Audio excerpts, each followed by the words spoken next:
shit. Now do something about it. Do something about it. Yeah.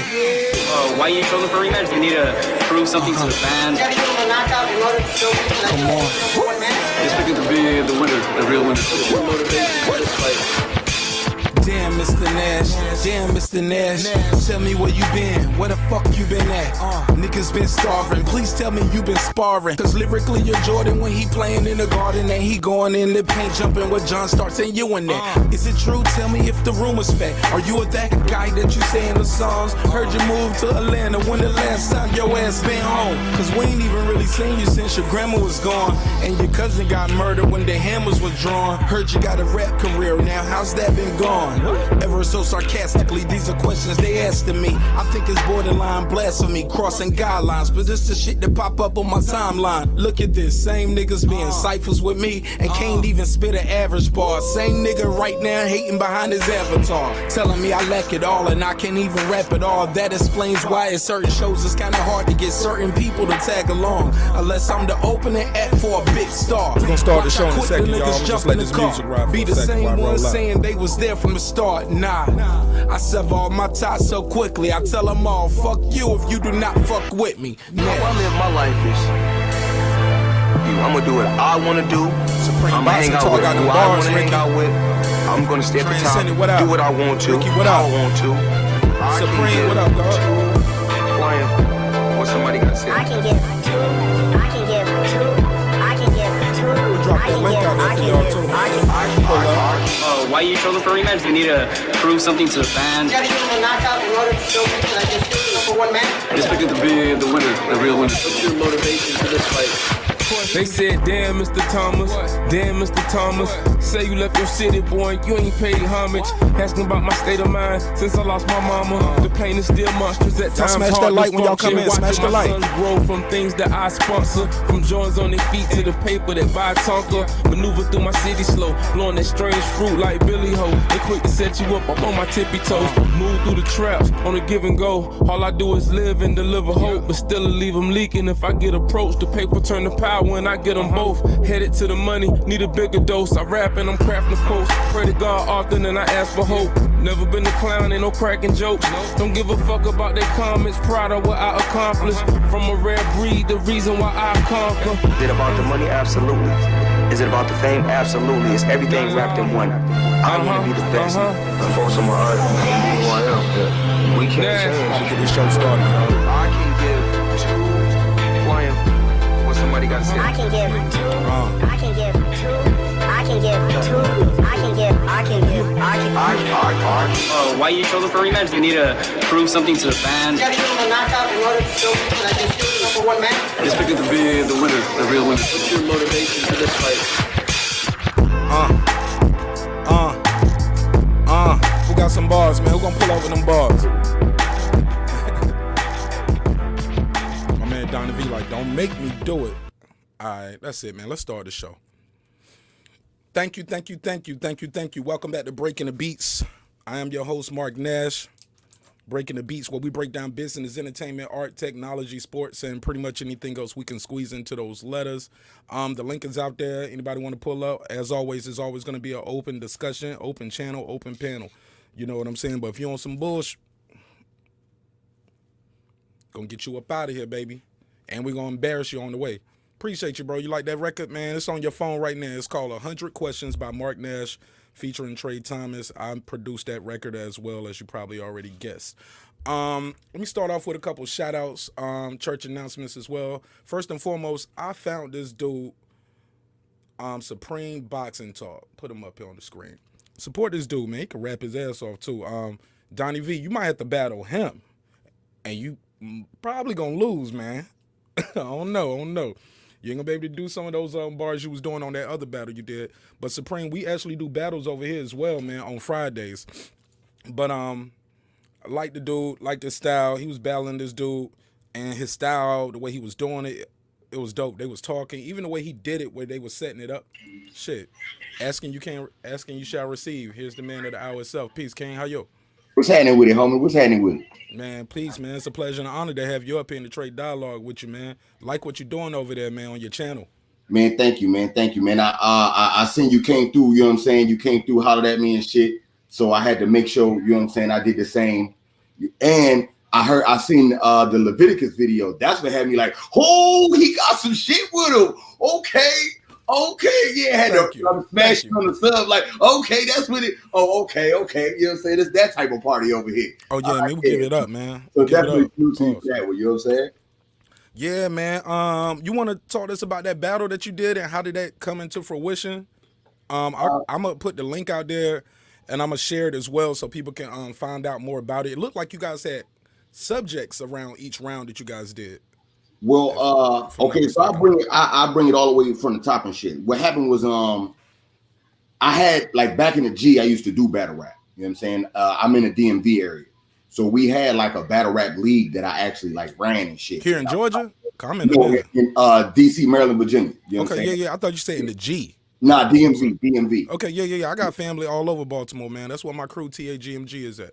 So, okay, yeah, we very familiar. Okay, yeah. So we was doing that and back in the G.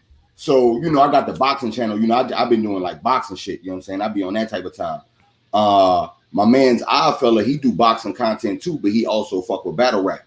I'm familiar with him. Yeah, he had the guy from Canada already set up with another guy.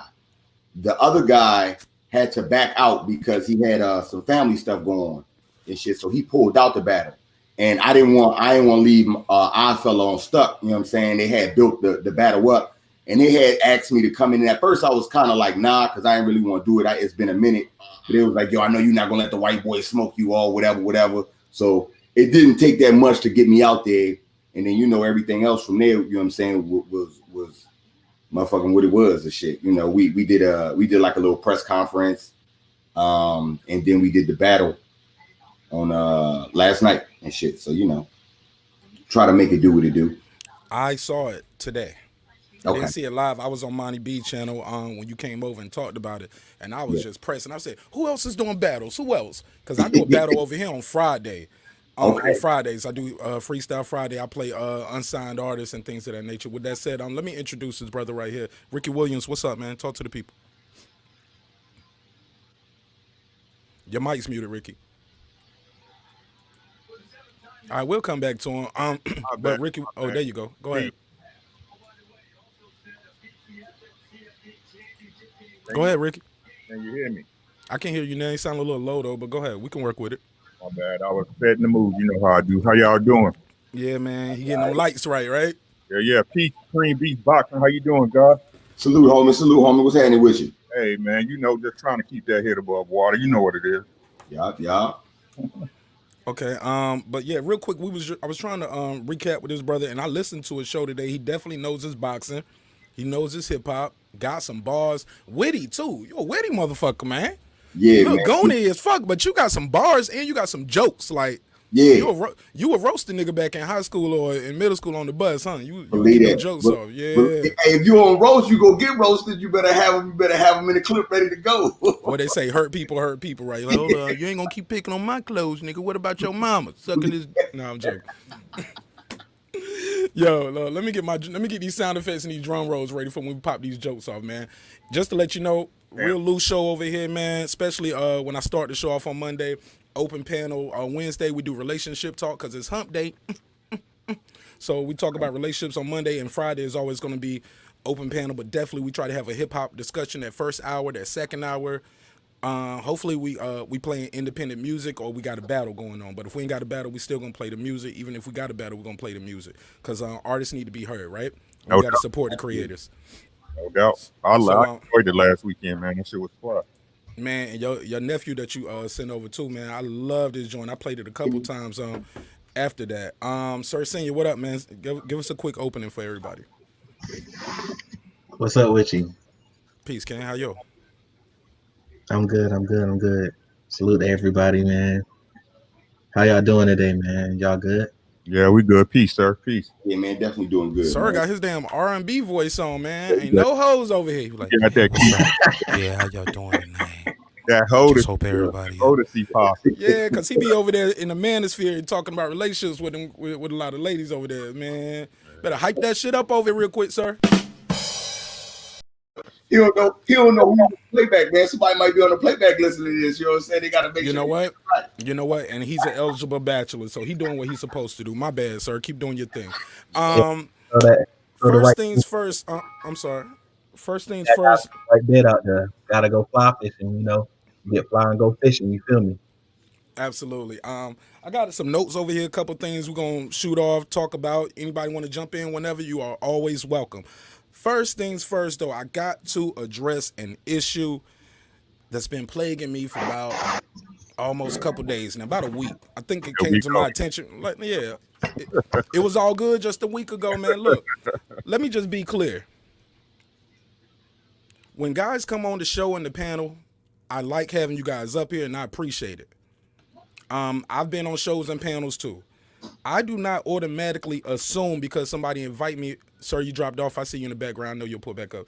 I do not naturally assume because I'm invited to the show, because I was trolling the chat. First of all, I don't troll your chat, but I pull right up if I'm invited. But if you're in the chat and somebody tells you to pull up and we trade in dialogue and we're talking, or if you're doing an interview with certain guys, I do not automatically assume that's an invitation for me to steal your content. I don't do it. I'll share your link. I'll post your link.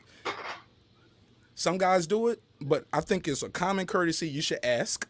Shit, you on the panel with the dude, send them an email. Ask them after the show. Ask them during the show. Send them an email. But you don't steal 25 minutes of somebody's content. Don't give them credit. You don't subscribe to their channel. Don't link them. You don't link them. You just a dude off the street that pulled up and you think you're going to steal 25 minutes of my content? My G, I'm going to embarrass you in a bit. Mark, do the right thing or take my shit down. You know who you are. Do the right thing, take the shit down, or not only am I going to give you that strike, I'm going to clown your ass. I'm going to embarrass you, boy.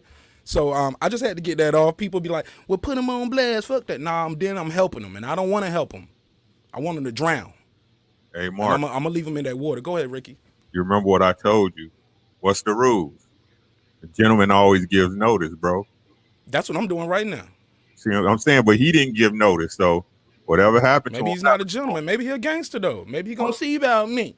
Maybe lost. he going to come get me. I'm lost. I don't mean to cut you off. No. Rick, look, everybody's lost who's listening, because I talked backstage to some people about this before. And I said somebody basically stole some of my content, big dog. Okay. Came on the show, wanted to trolling in the comments. I said, pull up, my G. I ain't ducking nothing. On a Wi-Fi, nigga, what you gonna do? Pull up. Let's talk. And I got the power of this button right here, so I can get you up out of here anyway. So it don't mean shit to me. Pull up. So but in the process though, we had conversation. I don't know if he tried to give me in a gotcha moment or whatever, but it still didn't go his way. But I didn't kick him off. Shout out to my boy BFTB. I did not do him like that, and I coulda, but I didn't. Right? BFTB put me in the dirt. The grave digger, man. I didn't play him like that. I let him talk. We traded dialogue, whatever. Long story less long. He took that. I guess he takes that as an invitation. See, because me, I followed him. I'm cool like that. I subscribe to damn near everybody subscribed to me from 1 to 20,000. You subscribe to me, I subscribe to you back. You support my show, I support your show.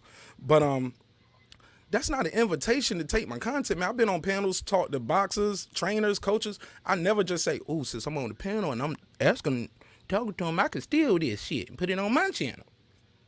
I don't assume that. I don't know why he made that assumption, but it's all right. We're going to figure it out this week right here, because it's going to come down, or he going to get clowned, or he better give some goddamn credit to something. Excuse my French, but I'm in France, all right? With that said, let's move on, man. I just had to address that. Anybody want to touch on that before we move forward? Y'all I wanted to say something. Let's go around real quick. Let me ask Supreme first, because I know he does a lot of content. You experienced that yet? Somebody stealing your shit?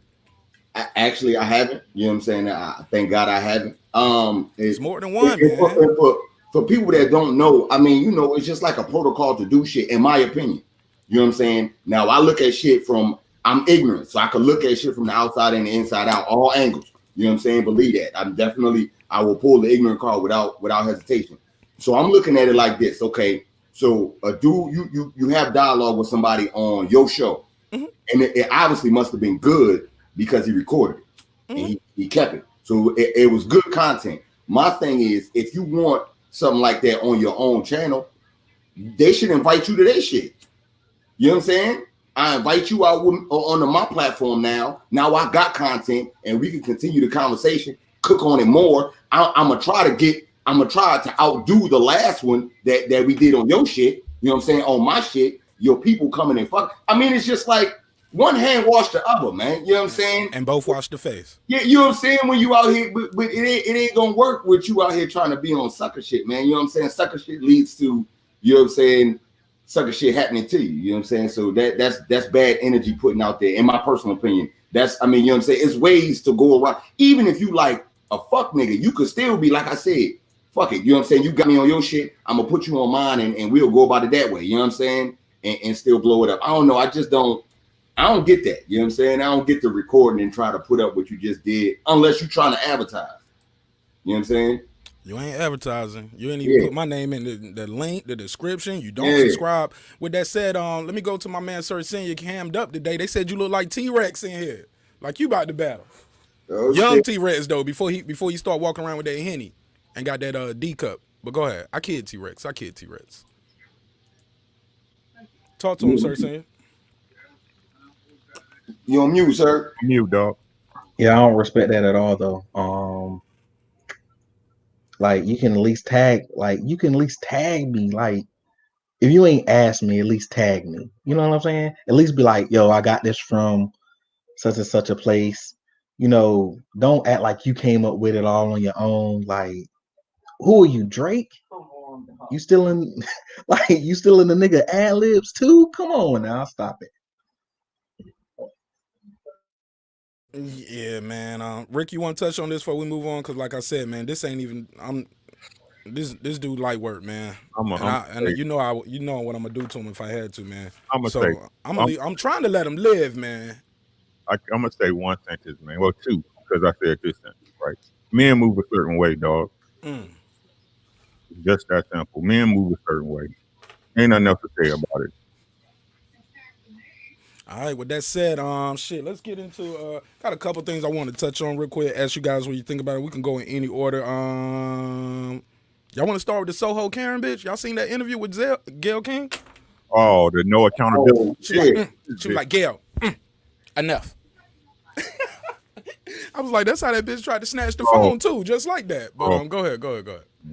I keep telling people, man, people be worried about the white man. The white man ain't shit, bro. The white woman is the deadliest thing on this motherfucking planet, boy. I keep trying to tell y'all that, man.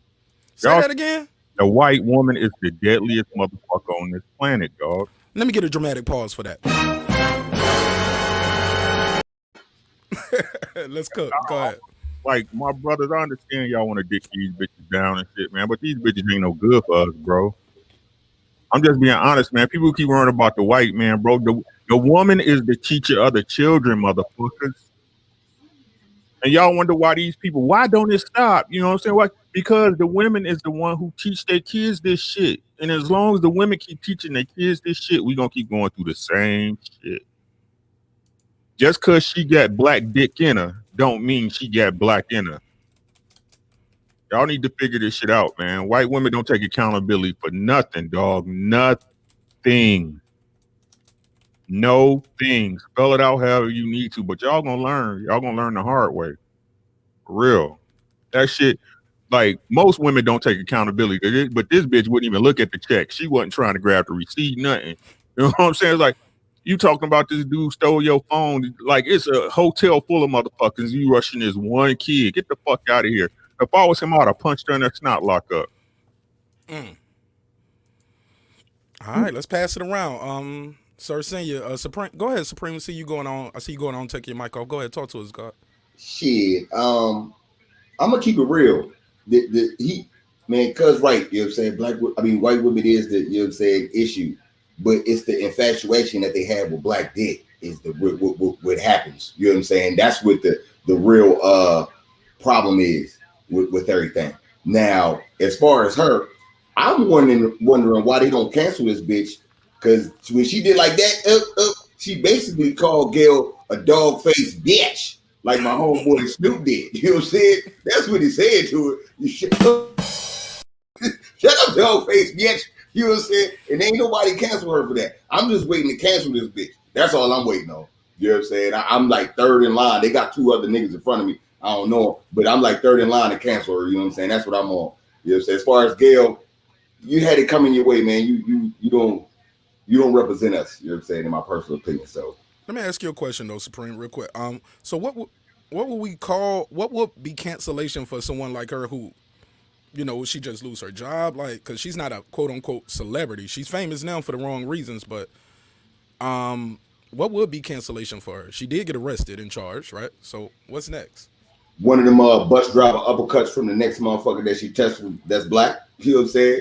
Like, oh bitch, I know you. You know what I'm saying? You going to jail today. You know what I'm saying? That's what you gotta get. You know what I'm saying? Somebody need to put lay hands on you and bless it. Sir, saying you talk to us.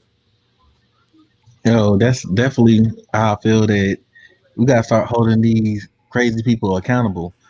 And crazy don't have no sex. If you female and you crazy, you get held accountable the same way as if you male and you crazy. You get out of pocket, somebody need to push that pocket back in.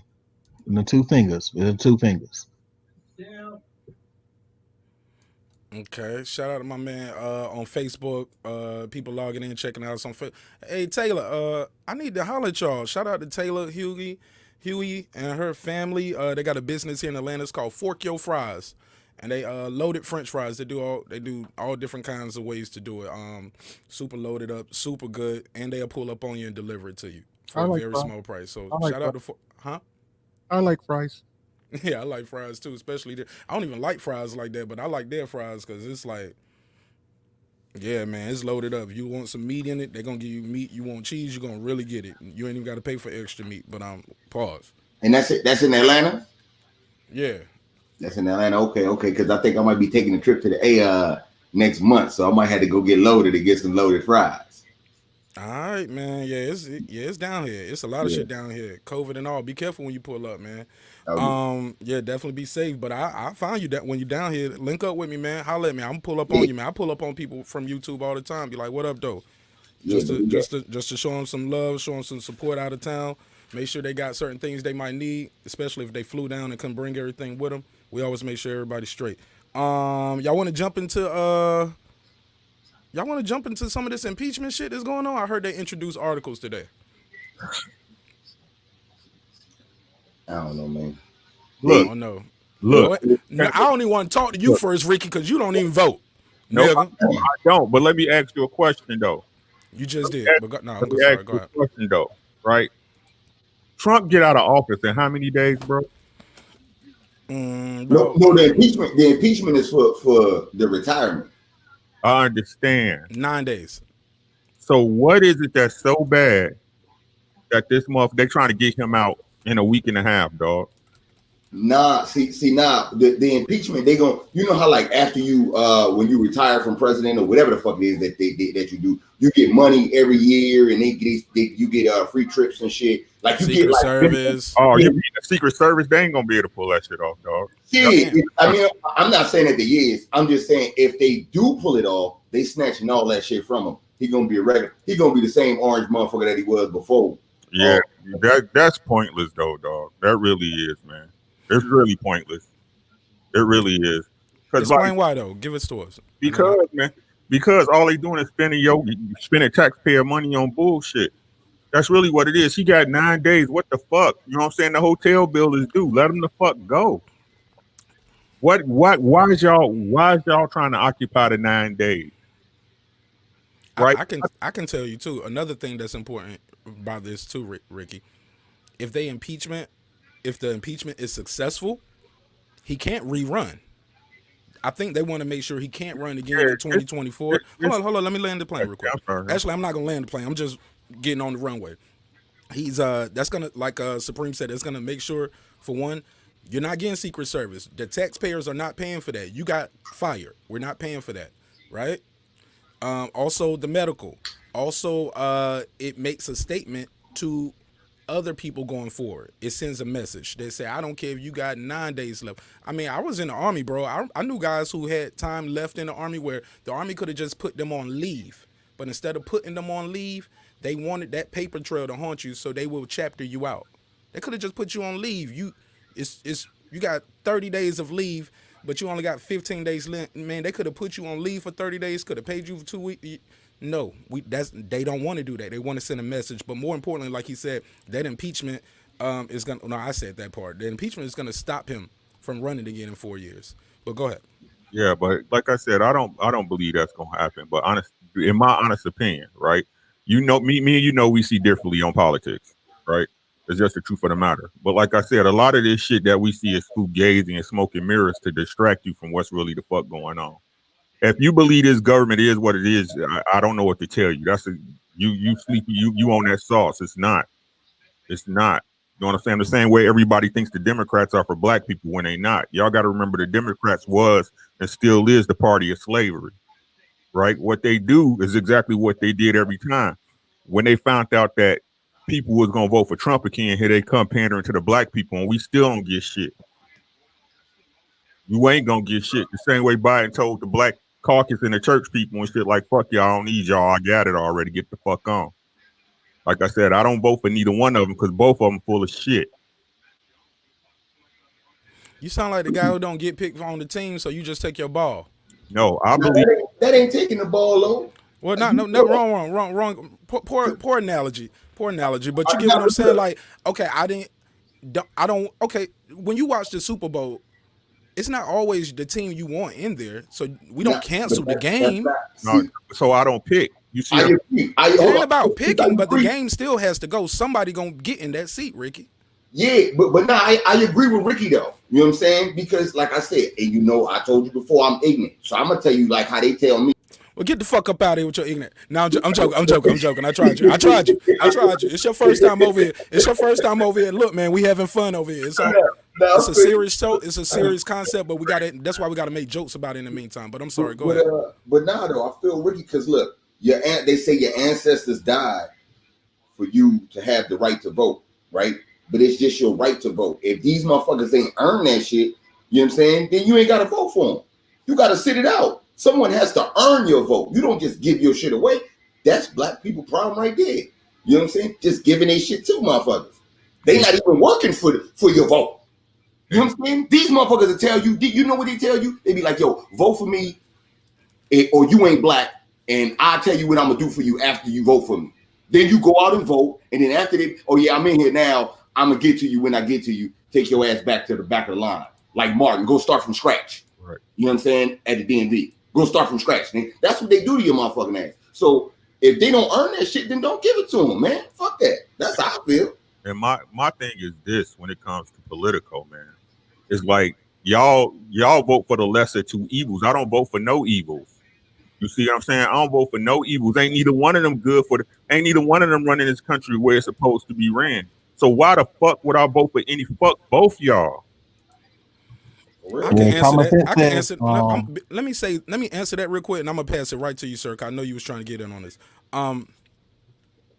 If you ever been a supervisor and you have an employee, right, and he ain't shit, you let him go, right? You do not even know the next applicant is good enough to do the job. You might not even like the next applicant, but you know this guy got to get the fuck up out of here. He's stealing money or he's always late. He is messing up the business. And Trump is that guy. He's messing up the business of America. I don't like Biden, but I despise Trump. Go ahead, sir. I'm sorry, Dean. We can go back to you, Ricky. Go ahead, sir. It's like dating, man. It's like you holler at one chick and you holler at another chick. Both of them trash. You don't just pick the less trashiest chick. You go find one that's worth something. It's still your money. You still taking somebody to the movies. Man, don't take that trashy chick to the movies. Eating all your popcorn, burping and all kind of extra stuff. That's trying to grab you by the pussy. Oh, my bad. That was Trump. This dude. I mean, y'all should be happy not to have a pedophile in the White House. I mean, but like I said, man, y'all, this shit, and I'm gonna break it down like this and move on. I'm gonna break it down like this and let's move on, right? Back in 2008 in the housing crisis, when a million people lost their jobs, their homes, everything, right? What did Obama give anybody out of pocket? Think about this, right? 2008, millions of people lost their homes, their jobs, everything. What dollar did Obama give you? The banks got money. Wall Street Give got you an money, Obama phone so he could track you. right? Ain't nobody did nothing. Look, man. Listen, man. You talking about for black people per No, se, or just the country? Because they did create the Affordable Care Act that gave a lot of people health coverage, millions and millions that didn't have health coverage. But that's why your health care go up every year now. Like I said, people don't understand what's going on. You don't understand what's going on. That's just meant so what, like, for example, and I hate because people don't know civics. Trump was the one who got fucking the pharmaceutical companies out your fucking pocket, but people don't even know that. Trump gave billions of dollars to the black colleges. People don't even know that. You know what I'm saying? But y'all, everybody fall for this media cycle that they pushing out to you because you hate this man because Trump. When y'all know back in the 90s, Trump was with every nigga in every rap video y'all ever saw. You said they hate this man because of Trump. What you mean? No, I said black folks hate Trump because of what the media pushed towards him. Okay. You know what I'm saying? And yet what y'all need to learn, whenever the media pushing something towards y'all, is bullshit. That is just like Christmas time when it's around Christmas. What's going on? You got Mattel, you got every Best Buy commercial you get, right? That's the media trying to get you to buy into something. Whenever the media, which is controlled by two or three people in America, keep pushing the same fucking message, they trying to push something to you. They trying to sell something to you. Now, I'm not saying Trump's the best president. I don't give a fuck because no matter what, as a man, I got to get up and do what the fuck I got to do every day. It don't matter who the fuck president is. As long as this dollar spin, I'm going to go get it, right? But what I'm saying is black people, at a minimum, y'all need to learn to research and be critical in your fucking thinking. Because right now, y'all just give y'all shit away like it's free pussy on 75th and Kingston in Chicago. That's just me being real with it. Yeah. You know what I'm saying? Now, like I said, man, I can definitely second to that, man. You know what I'm saying? And I don't fuck with Trump at all. You know what I'm saying? I don't fuck with Biden even more. You know what I'm saying? If you want to be technical, man, because I'm the one that caught them lashes from that motherfucking crime bill. That's right. I'm the one. It was me. You know what I'm saying? So yeah, I'm not gonna. I never take away with the motherfucker who did that to me. I mean, it was my choice too. I had my own choices in that. But this motherfucker, you know what I'm saying? You orchestrated that. I fell right into it. So I'm mad at myself for falling in the trap, but I'm mad at you for setting the trap up. You know what I'm saying? I got to keep it funky. As far as that part goes. Now, getting Trump out. I mean, look, man, I'd have voted for Kanye West, man. You know what I'm saying? Fuck it. It's going down the toilet, man. It's going down the toilet by somebody that's going, at least the soundtrack is going down. The country going down is going to be lit. Fuck we doing. You know what I'm saying? At least I know nah. Good. Because these motherfuckers, they doing shit. You know what I'm saying? Either one of them. So. And like that, and what I preach is this, man. What people really don't understand, it don't matter who the fuck you like, man. It's all on you. It don't matter who the fuck the president is. That's what's wrong with black people, period. Y'all always doing this instead of doing this. This about me. This is my universe. That's why I call y'all gods, because y'all are one. Your hands, you got an opposable thumb so you can go create your own fucking universe, bro. That's big facts. And look, man, like I said, I don't agree with everything President Obama did. But mainly my stuff is all corporate stuff. Some of the things he did abroad for us selling weapons, and that's the thing, man. Some people don't like me on this, but I feel like I said, me and Ricky, we disagree on Bud Crawford. We disagree on voting, but you know what? He's my nigga, dog. But he's a man for real. Where he was like, Mark, I can talk to you about this on your own show. You want to do it though? Cause I'm coming. Pause. When I'm coming, I'm coming. So I like how he moves with that. So, man, we can have discourse and disagree, but some dudes don't know how to articulate themselves well enough. Some dudes aren't charismatic enough to do the shit. That's why they where they at and they doing what they do. And they scared to pull up. And I get it. It is what it is. I want to read this off because I think this is key. Wouldn't you like to know said, without the ACA, Affordable Care Act, I would be dead. Oh, I could be dead. Excuse me. He said, having a transplant would be a pre-existing condition, and there's no way I could afford $5,000 a month in medication for the rest of my life. So with that said, people like him are a success story, and I like to say that's one thing that good came from that. Me, I'm a vet, so I go to the VA if I need to, but I do understand that it's a way where I can criticize people without saying, look, I'm not going to tell you President Obama is doing great all the time when he's doing things that's wrong, just so I can say I support him. Okay? Same thing for Crawford, right? So with that said, I didn't like the billionaire tax cuts, the Bush tax cuts that he made permanent. So things like that. He's a corporate Democrat. You get what I'm saying? So the problem is not just Republican or Democrat, black and white. It's rich and poor, and it's about the rich people being able to buy the elections. The elections should not be for sale. It's business. Yeah, but it's corrupt business. Like the NFL should never be a nonprofit organization. Shouldn't have and shouldn't. They're clearly for profit. That's some bullshit, but that's lobbying. But it's like I said though, what people don't understand is like you don't nobody give up power willingly, dog. You know what I'm saying? If you was in the spot, you'd be like, shit, it's all G. You know what I'm saying? So what you got to do is learn to move and shake like you need to move and shake. Your life, you should be running your life like a business, right? You should have a 4-year plan, a 5-year plan, a 6-year plan, whatever. But I understand what everybody's saying. Like I said, my opinion not gonna change your life. That's all. It's just my fucking opinion. So I mean, take it with a grain of salt, people. I still fuck with y'all. It ain't nothing. Yeah. So it is what it is on that. So you guys said impeachment is pointless, though. That's what you're thinking. Thinking that it's important. I think so, but that's fine. You know, Even knowing that though, Ricky, that even you, Supreme, even with knowing, man, should I call you Cadillac Red?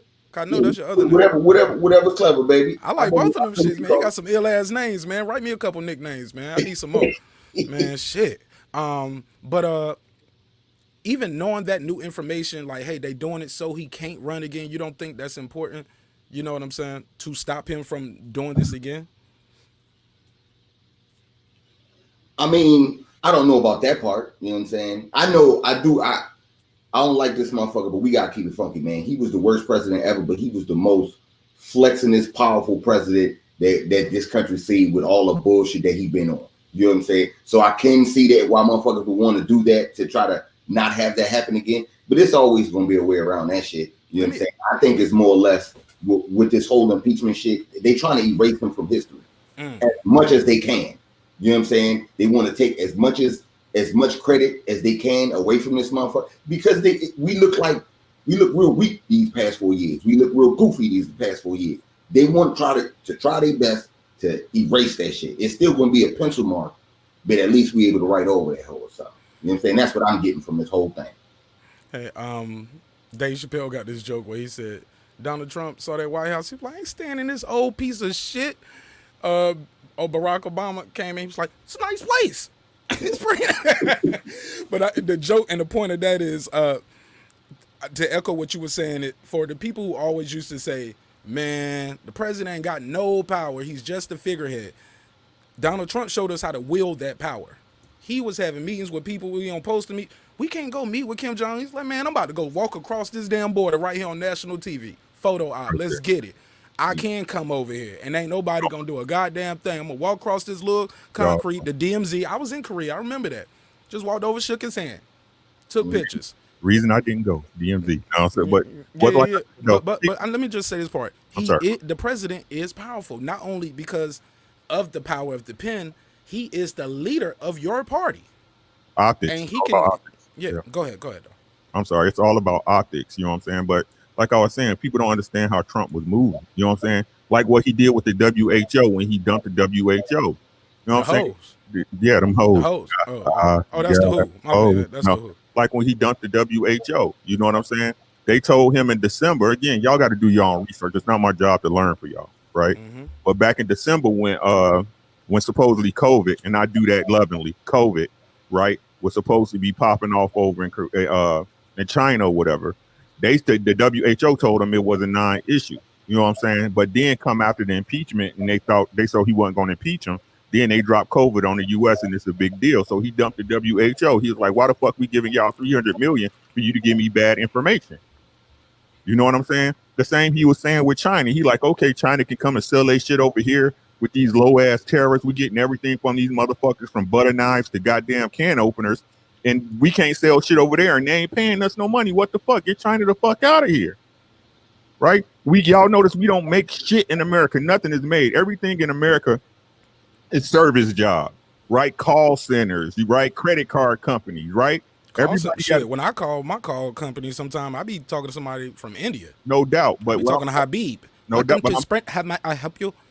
I'm talking about in general. How many people do you know that work for a service industry, right? That they serve a customer service, you a CSR or something like that. We don't no manufacturing. No, right? But we that's don't not build because, shit no more. but that's because jobs are outsourced. You can get cheaper labor overseas. So a lot of companies left to go overseas a long time ago. No doubt. But that's why Trump was trying to drop taxes for the businesses so they can come back over. What people don't understand, we need to have another industrial revolution because the infrastructure of America is falling the fuck apart. You got to build America before you can take over the rest of the world. And right now, China is so economically strong that they can buy up every fucking thing, including America. Right? That's why he on China's ass so hard. But like I said, people don't know because people don't research. Y'all seeing about the next 8 years. You know what I'm saying? Because Biden's going to get killed off or some shit, and then Kamala's going to be your president, right? And then y'all know how bitches act, so y'all see what's popping. Whoa. Yeah, he put death on that man. He killed Joe. He killed Joe. I mean, what the setup is. There too, but that damn, he killed him quick. Before his inauguration, he don't kill the man on the 11th. I'm just telling y'all what the setup is. Y'all, I keep trying to tell people, man, everything you see coming from the top down is a fucking lie, bro. Grand opening, grand closing, according to Ricky. It's like I tell y'all, like people, this thing like slavery. They keep saying they brought all these Africans over, right? Let's talk business, my dude. Let's talk business. Marq Nash, you a business, right? You right? Absolutely. Right? LLC and all. So listen, let me tell y'all this. As a businessman, right? You got the white people who's the minority over in America at this time, but we got this country full of Native Americans, right? Full of Indian Native Americans, people born here that have been here for centuries, right? So you telling me as a businessman, you gonna go and pull slaves from Africa across the roughest seas on the world, knowing half your stock gonna die? Or you just enslave the people that's already here? Steal their land and make them slaves. Yeah, that was the original plan, but shit don't work like that. You know what I'm saying? Okay, bro. That's why that had to happen like how it happened. I say it work like that. The reason I say that is because it makes sense. When you first get here, that's what you do. And that's what they tried to do. But the motherfuckers here knew the land. So if you foreign and you just built your house here and my family been here for generations and you try to enslave me, all I gotta do is run the fuck away. I know this place in the dark. You know what I'm saying? I'm good. I can see. You're absolutely right. That's bad for business. You know what I'm saying? Right. And Ricky, I want to agree with you, disagree with you on that one part though, bro. You was like, because of the manufacturing, we can't, that's the reason why we aren't as big. When I say we, I mean the people where we at. Country, yeah. This ain't our country. This ain't my shit. You know what I'm saying? All right, but the fact that America leads the world in arms sales. That's why every president or every couple of presidents you hear about the arms race again. I ain't gotta make all this shit. If I'm selling you your guns and I'm giving you my old shit, and I'm also telling you what comes with that is my protection on some mob shit. That's what Obama did all the way around the world. When he was selling everybody weapons. You get what I'm saying? And what comes with that? And what comes with that? Selling those weapons comes with the protection. Comes with the backing of America. Go ahead. Yeah, I hear you on that, right? But what people don't understand, people don't honor their agreements, right? And to answer to rebuttal what Supreme said, I understand what you're saying is exactly right. But who always sell their own people out though? Yeah. Oh, you think everybody sell their own people out? No, I'm talking about again. I'm only referring to us, right? It's always some nigga looking to sell somebody out, right? That's a problem in the black community. But I want to make this point too, right? I don't think that's fair though, man. Don't put that on just on us. Life ain't fair, man. Life ain't fair. No, because that's what people say. Well, what about Chicago? People kill in proximity to each other. People betray the people in their proximity. You think it's a lot of black people betraying black people in China? No, it's probably Chinese betraying Chinese. No. See, when he say that to me, I heard that as, you know what I'm saying, in Africa, it was Africans selling Africans. And they was on some shit where it's like, yo, these niggas got the guns, we give you these amount of people. That's always the case, my brothers. I'm sorry, I gotta chime in. That wasn't always the case. Introduce yourself real quick, my brother, for the people who don't know. Well, peace, everybody. Yeah, you know what I'm saying. I'm that guy. My name's Mike. I'm from Ohio. You know, Nash, what's going on? You get that thing I sent you? I did, and I appreciate you, my G. Salute, my guy. Keep cooking. You know what I'm saying? I'm just enjoying the conversation, but I do got to chime in. You know what I'm saying? As a trade griot, that's somebody. That's one thing that really bothers me with black people. We still go with the paint with the broad brush of we sold our own and whatever like that. We don't understand that there was a lot of things that were lost in translation in the concept of slavery. And many indigenous cultures, even in white cultures with the Viking and the Visigoth and all like that, yeah, you were someone's slaves, but you had several rights in person. You can go to the village elder like this person's mistreating you or whatever.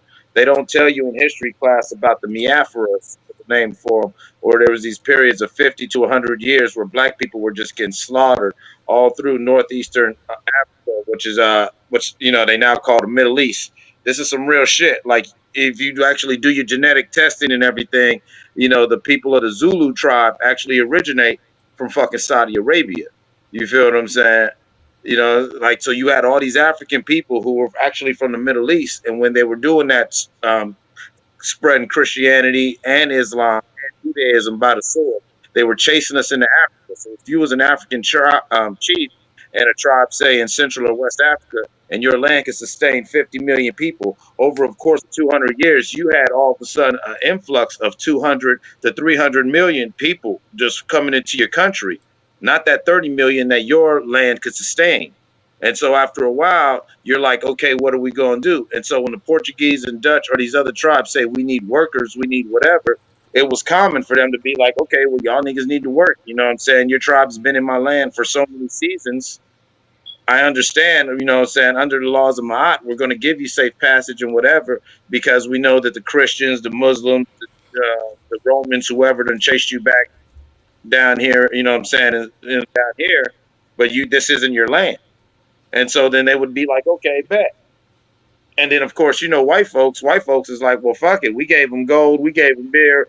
And as soon as they get them, they throw them in chains like, nigga, we got you. And that's over with. So, I mean, that wasn't always the case. But I know in my personal studies, I've seen a lot of cases where it was a lot of times we got gamed on that lost in translation shit. Like literal people, indigenous people are literal. We don't speak in sarcasm and cynicism and talk around things. You feel what I'm saying? And so it wasn't just like, oh, we just sold our own. A lot of our chiefs and a lot of these political figures really didn't understand what was going on until it was going on. And then by that time, now what the brother's saying comes into play about you got that slimy ass nigga that's like, fuck it, I'm getting paid. Yeah, but over here wasn't just just niggas being dirty to each other. You know what I'm saying? Like, servitude was something that goes back to the beginning of time. Right, no doubt. I totally agree with that. And I know exactly what you're talking about, because a lot of times they had the indentured servitudes, right, where you would serve for a period of 7 years and then you land under that. You know what I'm saying? But what I'm talking about is, like, to be honest, slavery goes back to the beginning of time, right? Right. People had a certain way to treat their slaves. The white man is the one who took slavery to the fucking nth level and fucked it up. You know what I'm saying? That's my point. Yeah, that's my point. We didn't understand.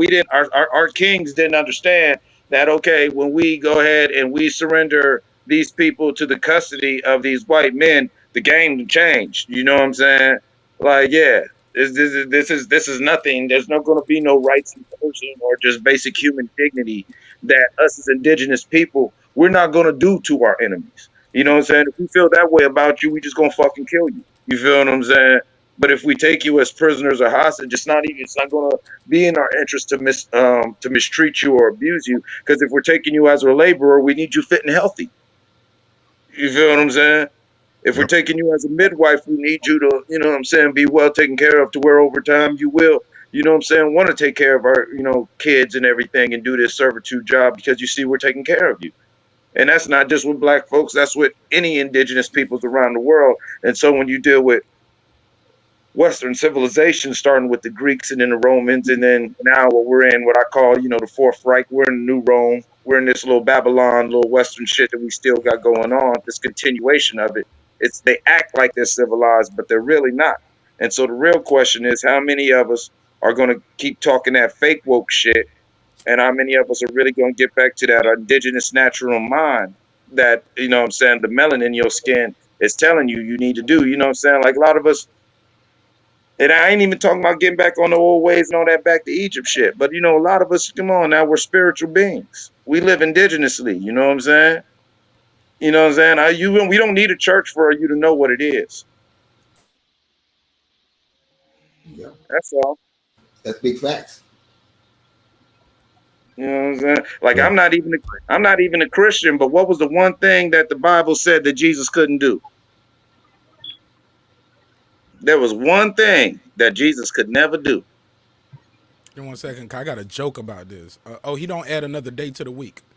No, Yeah, no. That was my Jesus. little thing. I was like, because all the miracles, he never added another hour to the day, never added another day to the week. So that means I got the same amount of time on my day as Jesus had. That's what I used to tell people. But go Oh ahead. yeah, I that's don't know. very true. That's very true though. That's my But bar though. Don't be stealing my shit, man. I'm gonna steal your shit. I got a bar about Jesus too, but I'm gonna give you some real math. All right, let's This get come it. out the, you know what I'm saying? I'm not even a Christian, but they said the one thing Jesus could never do was he could never conceal his presence. Even if he went into a house under, at night, he wanted to talk to these people by himself. As soon as he's there, man, there'd be a commotion in the town. Jesus is in the building, Jesus in the house, and motherfuckers would just come from everywhere. And next thing you know, he just want to try to build with his, his homeboy or whatever like that, and maybe, have some wine and shoot some craps or whatever like that. Next thing you know, it's a party outside that house because niggas know Jesus in the building. You feel what I'm saying? And that's what I'm I saying, don't know. like when it's real. And I'm using that analogy to say that when it's real, the real truth, we're spiritual people. If we get back to our indigenous mind, there's certain things we can't deny. That was the beauty about, like I was saying, y'all, about what happened in the Capitol building the other day. You know what I'm saying? The beauty of it, you can't deny that. I'm glad. The craziest thing about January 6th was for the first time in my life, I finally seen the genius of what Martin Luther King was saying. Yeah, it seemed like some bullshit, all this peaceful protesting or whatever like that. But here we are peacefully protesting and demonstrating, demanding our human rights. Meanwhile, these motherfuckers go out there and they straight up riot and destroying the country, the Capitol, threatening to kill people and all like that because they mad about some election. Well, so one time things didn't go your way, and goddamn it, you gonna take your ball and go home and fucking burn down the playground. You know what I'm saying? And you know what I'm saying? And that's one of them things you can't deny. The presence of our dignity as a people, even amongst all this oppression and whatever like that, even the best of us. Come on now, we all know real niggas. Some real niggas was real honorable dudes, where everyone's like, that's a savage, whatever. If you ever, stomped on the streets with this guy, you know what I'm saying? No, he wasn't no savage. That just was a real man who does what he has to do when he feels like it's a need. You'll never be able to deny the presence of real. That's facts. I'm gonna keep it real though. The only reason Jesus couldn't consider himself because they was fucking 13 deep. You're not gonna that shit don't slide this way. Oh yeah, you already know. You know he came through. No, remember, my brother, wasn't just 13 deep. That's my bad. Remember, he was more than just 13 deep. Remember, he had all the Essenes and Zealots. He had all the cats rolling with him that grew up with him. It was Wu-Tang. He was MC Hammer. He had Ho Frat Ho. It was going down. Ho Frat Ho was in the building. They was in the back dancing and shit. Yeah, this nigga got theme music and all kind of shit. You know what I'm saying? You can't like that. He got bitches walking behind him, just washing motherfuckers' feet just because Jesus in the house. You got to wash your feet and just, you know what I'm saying? Like, man, I'm telling you, it was a movie. It was a movie, right? That's one thing I always said is that's how you knew that before, even without reading the Bible, you knew Jesus was black. Because he doesn't even respond like a white dude. Think about it. When do you go in somewhere and you see a white dude see people getting cheated and they knock over and they mess up the money and kick, and then while they beating somebody up, they braiding a whip together and beating people tail. Come on now. Yeah. That's that down home ass whooping. That's that Mississippi, Alabama right there. That's automatic. You had to be a black dude. He was like, oh, so you cheating people up in here? Oh, we don't cheat nobody in here. Hey, I always tell people that, hey, why did Jesus turn water? What was Jesus' first miracle? He turned water into wine. What's the message in that? Even the Son of God needed a drink before he dealt with these nerve-wracking sons of bitches out here. You know what I'm saying? They didn't say he drunk it, though. They never said he drunk any. Let's be clear. In the words of the Honorable Minister Farrakhan, people always they never said that. I feel you on that. They always put that on Jesus, but they never said Jesus was out there was a drunk. No, he didn't. No, he never was a drunk, but he knew these cats need to pour up because he going. There's a room full of people. It's a wedding. He said, "Listen, now we can't just listen. All right, we're gonna just do this and keep this party rolling." That one time for the mind. All And right, so look. you know, Let me ask you guys something. It's a great segue to something else I wanted to talk about. And shout out to brother Ricky. He always it's like how does he know these things? But he actually, even last week, I was like, man, you going too fast on my topics, man. We say that for later. He was like, I don't know what the fuck on your list, nigga. But just to word it slightly different though, this is what I had: individualism or tribalism. What is the bigger issue in our community? And anybody can jump in. Shit. In our community, I would Yeah, say because I don't know about the problems that I would maybe say Transcendent Sports can pull up. He could talk to me about the Asian community, but I don't know about the other communities. I think that's because we've been so conditioned that way. Like now, when I say individual responsibility, I just mean that you as a man or a woman standing up, right? You have a certain responsibility to yourself and your family to perform a certain way out in public, in private, and as you move. Like I said, I can only use me as an example. Any move I make is not to bring harm to my family, right? But what our people need to understand is that our power is in numbers, right? The reason why things happen on a governmental scale is because those people have an agenda and they all stick to it. No matter what nobody say about these fucked up ass Caucasians, you gotta say once they get a message, all them motherfuckers stay on code. yeah, they stay on code and they push the line too. They'll push the line hard. They stay on code, right? Now, it don't matter if they right or wrong, right? But us as a people, I know for a fact we the gems of this world. We the gems of this world. We are the original man, right? The reason why we dance better, we walk better, we cook better is because we was meant to be here, right? But like I said, so many people chase this fucking bag, bro. So many people chase the bag that they forget that you're a human being. You are not your job, dog. You are not a dollar. A dollar does not define anyone. A dollar is a tool to get where you need to go. That's all it is. And it can be given and taken away. But you got these people, like I said, man, you're not going to shoot my family dead in the street and then cut me no check. Nah, your life is the check. We going to end up even. Right? You got these Breonna Taylors. You got Sandra Bland. You got these cops killing your people and they don't give a fuck. They already got the check ready. The bag is the death of our people. Yeah. But also with that too, it's not their money. I think that's been the biggest problem too. Like it doesn't come out the police pension. This is taxpayer money. The cops should be individually licensed, bonded, and insured. So because hey, I go out there and get enough tickets, I can't drive no more. Nobody's gonna insure me. So on the flip side of that same coin, the police officers should be privately licensed, bonded, and insured. Because we shouldn't have cops on the payroll, multiple officer involved shootings, some questionable, some not. Hey, look, some officers go their whole 20, 30 years, never fired a weapon once. And they pride themselves on not having to ever fire their weapon, right? But on the flip side, some officers, week one, month two, you know what I'm saying? That George Floyd situation, that murder, let me be clear, the George Floyd murder, some of these guys, that guy who was leading that, the other two guys were rookie cops. Yeah. You get what I'm saying? So that's part of the problem that's going on, in my opinion, too. They're not personally liable. The police union isn't personally liable. The police union shouldn't be able to donate money to the district attorneys who will try them later if they commit a crime. It's a conflict of interest. It's egregious. It's disgusting. Anybody want to pull up on that? Y'all go ahead, man. I do agree with you, and I think that man, you put it so eloquently, and I think that's also a problem when you deal with police brutality. As black folks, we don't understand or articulate the language. You know what I'm saying? Our marketing, our PR sucks. You know, because like you said, like what you put forward explains exactly what they were saying, but it all got lumped together in a term, defund the police, which now everyone's like, nigga, defund the police, nigga, we need police, blah blah blah. You feel what I'm saying? But what you're saying is that no, the police officers don't pay for what's going on, and it's nothing for them to cut a check out of taxpayers' money and then raise a levy or something like that. You know what I'm saying? So Even when we deal with police brutality, we deal with people talking about they want to charge this cop with murder, they want to charge whatever. Me personally, I know I'm not going to get too deep, but I went through a personal thing when I was 19, locked up out of state, and about to just get away, get just thrown in the system for years.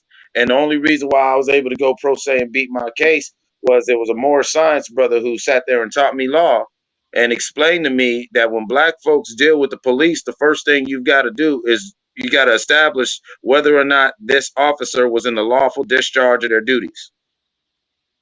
Okay, that's even how Tupac got away with the shit he did in Atlanta. You feel what I'm saying? Once you prove that these cops weren't in the lawful discharge of their duties, then now it's no longer a cop. And now it's two citizens, and all that qualified immunity and all that other little bullshit that they got, you know what I'm saying, doesn't really apply. Even if you like say what my situation was, I fucked up some cops, but they was already wrong. You know what I'm saying? Like I mentioned to you, Mark, months ago, I was lucky enough. My OGs was ex-Panthers and, Republic New Africa niggas. So, as YGs, we was taught the game. We was taught the 10 points. We was taught how to talk to police, how to whatever. And so once these, good old boys tried to get off on me and I knew they got wrong, of course, I got a little belligerent and it started happening and I defended myself. Of course, you don't win when you fight the police, but I got my point across, and that's how I was able to beat my shit. Was because you had to prove that they were not in the lawful discharge of their duties. That's how these cops keep getting off. You just charge them with murder. You just charge them with aggravated whatever, and you don't establish that he was not in the lawful discharge of their duties. Eric Gardner, procedurally, yep. That attorney, I was so mad at that Crump attorney because when you took that case, you didn't establish that there was no basis for them to escalate that situation and choke that man. You just went and I'm gonna charge him with murder. You've got to first establish that, and that's something that, like, I just think. To be fair, though, he doesn't work for the DA. He didn't bring any charges of murder. He represented exactly. the family in a civil case, and they exactly. They did win.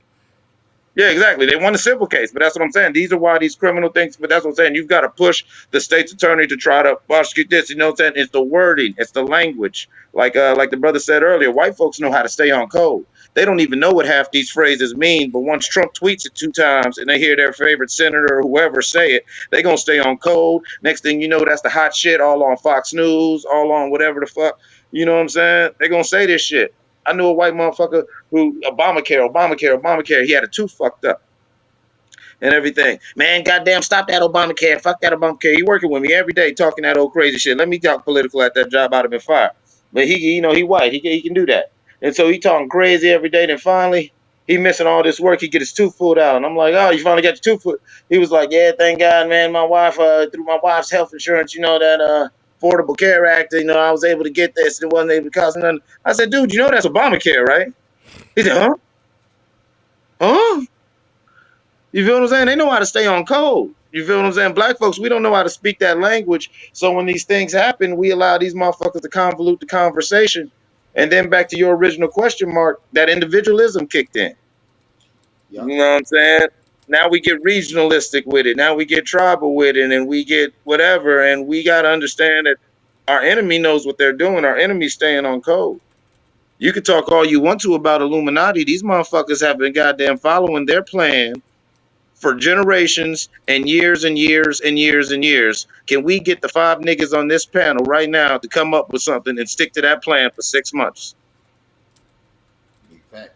See, and that's what I was going to say, man. I think I don't even really see too much of tribalism in the black culture, in my opinion. You know what I'm saying? I don't see that because when something go wrong and to bring it to the police shootings and shit like that, if we had tribes all over and some shit happened to black people, we'll be able to link up as tribes and make shit move. You know what I'm saying? No, we do have. I feel you, but we do have tribes. What I'm saying, we don't make shit move. You know what I'm saying? That's individuals. That's all individual shit. You know what I'm saying? And you said you've been behind the wall. I know myself. If you behind somewhere and there's a whole crew of motherfuckers and you by yourself, you fed to the wolves, and that be our issue. You know what I'm saying? Like that be that end. Like you can't be.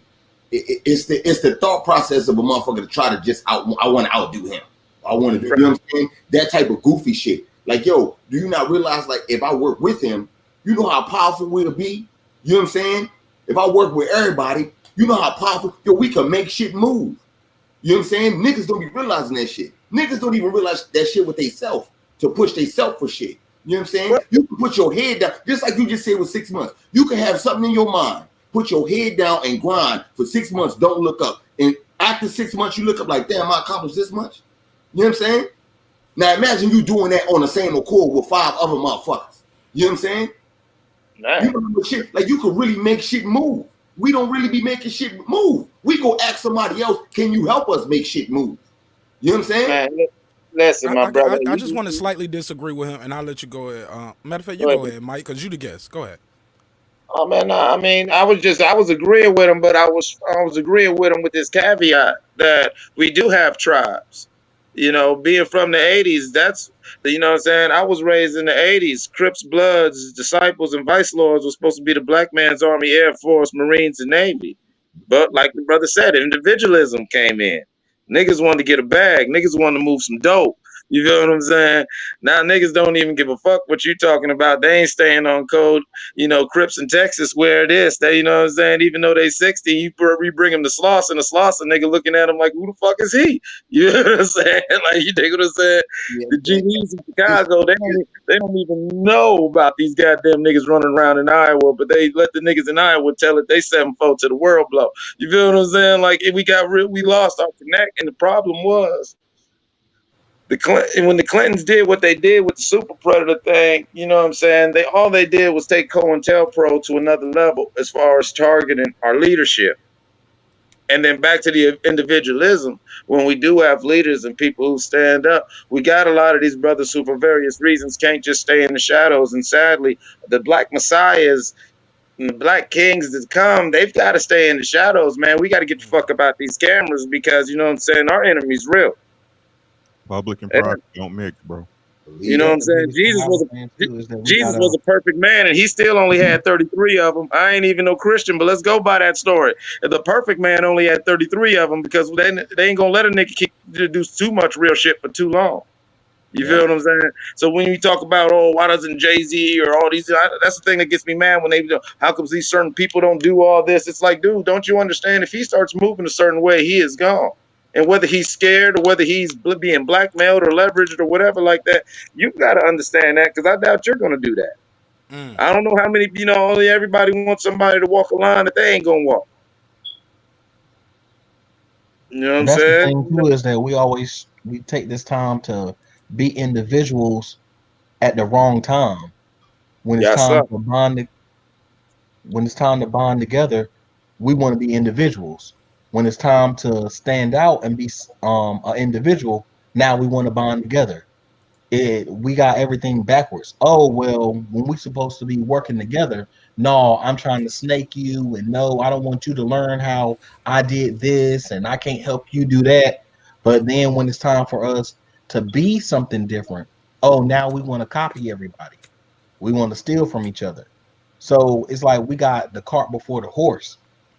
That's why we ain't going nowhere. Yeah. And the whole thing to me, man, it's like the way the system is set up is to set up to train our minds to put ego, above everything. You know what I'm saying? I mean, look at it, man. You got people spending $1,200 on a pair of fucking gym shoes just so they can say they better than the next man. You know what I'm saying? Exactly. Shoes is shoes and shirts is shirts. You know what I'm saying? A Gildan t-shirt fit just like a fucking Versace shirt. What the fuck? You know what I'm saying? But because that make you look better than the best man, and that's what the bitches love, you know what I'm saying? Because this is what they conditioned like. You know what I'm saying? Your ego get in the way. I don't have no ego, man. I don't have no. That's why I don't get emotional. I don't get emotional. I'm a man. I'm a man. I was supposed to stay focused at all times so I can see the next obstacle that's coming up in front of me. Because if I'm on my fucking feelings, I'm not going to be able to handle that situation correctly. And but what's more important, I'm not going to be able to perceive that situation correctly. Right? We men before we anything. Women be women. Men be like this. Oh, women feminism. No, be a fucking woman. Be a man at all times. Be a woman at all times. Woman, you are here to nurture the child and bear children. I'm here to serve and protect my family, provide and protect. Right? But look at the game and how they try to get you all twisted up. There's a reason they call them the projects, right? Yeah, because it's a project. You already know. Exactly. You know, but then it's like, but what you saying hits to that level. It's like we are a multi-generationally distracted people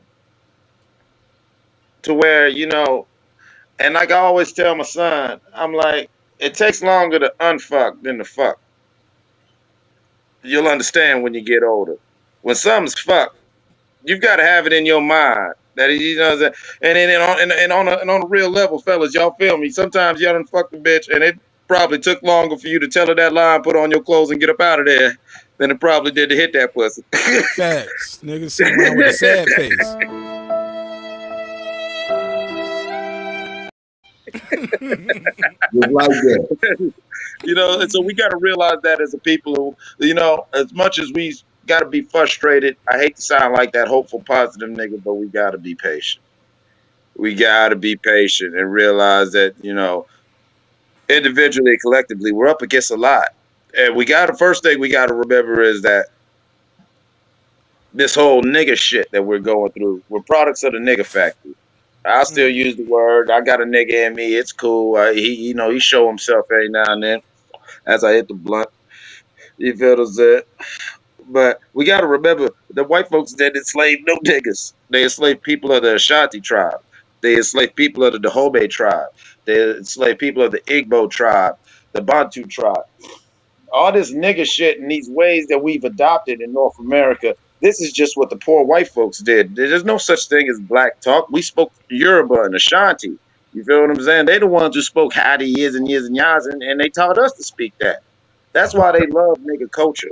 Yep. You feel what I'm saying? Because for the first, they did the greatest trick. Here it is, you got a culture of cave monkey homologous. You feel what I'm saying? Who got gods to imitate them. Why do you think they love? I mean, come on, man. Shit, you ain't got to travel. Just go to your town and go to some poor white folks. That's why I know we white, but he a nigga. No. That's just poor culture. That's just what poor people do. And they got gods running around living like the worst of them. That's why they love niggas. That's why if Marq was going to start, if Marq was out here doing the goddamn fool every day on his goddamn show, they would have been gave that nigga a Bentley and had him on TV. Especially if he wanted to wear a dress and clap at one time. That nigga be rich than a motherfucker. Go ahead.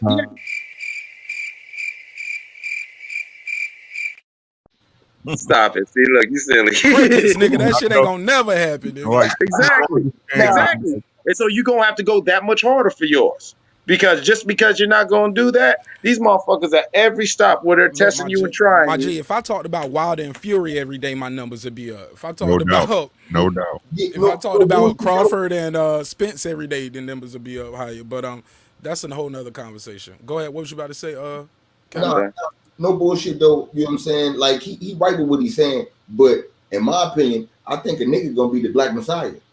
You know what I'm saying? It's gonna be a nigga. It's gonna be one that know them, that got that know he a God, but got all that ignorant shit that they, you know what I'm saying? And when he put that shit on them, it's gonna be, you know what I'm saying? That's gonna be the Black Messiah.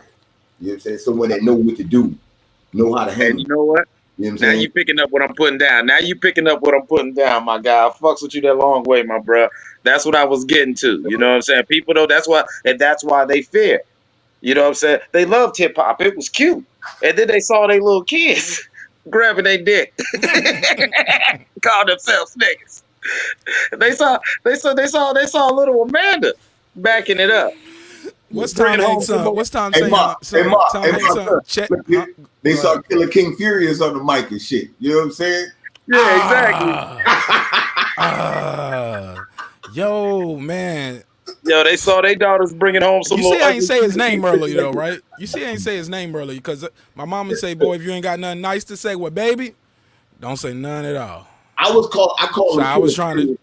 call him Killer Furious because I can't be called no white dude king and shit. That just don't make sense to me. But you know what I'm saying? You know, facts. I always tell people when they talk about that Bible, I was like, "Well, who is King James with that version you reading? Did you do your research on him? Because this is his version." I always start there, but man, Shakespeare wrote. Come on, y'all want to get into that part? Nobody want to talk about that Bible, boy. I know. I'm gonna look up here. That live thing gonna say 0 forever. They gonna skip, run away. Everything that You was don't mess with preached that to us Jesus. is a lie. Everything that they taught us, that they gave us, is a fucking lie. I don't care what nobody say. It's a lie. You know what I'm saying? Allegories and stories put together to get you to be a certain way, bro. I'm Jesus. Every day I get up and go make miracles happen for my fucking family. I'm Jesus. You know, and you know what I'm saying? On some real stuff, I agree with you, but we got to be careful that there's a These are saying. stories. These are stories. I No, no, no, believe. no. They Go are. They ahead. are. No, they are 100% stories. But there's a saying in the esoteric world. Those aren't three fingers I'm holding up towards you. You got to read between the lines. You feel what I'm saying? Like, so what they do is they'll tell Nigga you a just want to truth. flex his jewelry on us. Look at him. No, that I ain't Rich trying ass to flex niggas that. want to flex their No, no, jewelry. no. Now I'm fucking with you. Stop Go it. ahead. Nah. They you know what I'm saying? They tell you the truth. They slide in the bullshit. Then they tell you some more true shit again. And that way, and they do it in such a hectic session that you just don't even get it. To where, like, all right, when you look at, say, Aleister Crowley, that one white boy who started all that Satan shit, how did he come to be? His dad was this crazy big time preacher. And then when he got to studying and going up through the circles of the esoteric world, he got to the Hermetical Order of Golden Dawn and found out all about this Egypt and all this. Everything's black, and you know, he found out about Trimegasis. It fucked that white boy so what? It blew his mind that he ran straight to Satan and fathered what you now as modern Western Satanism. You feel what I'm saying? It's in the same thing. You got to be careful with the black mind. Sometimes we get so once we get woke, we say, "Oh man, all that shit's whatever," but there's still math in there.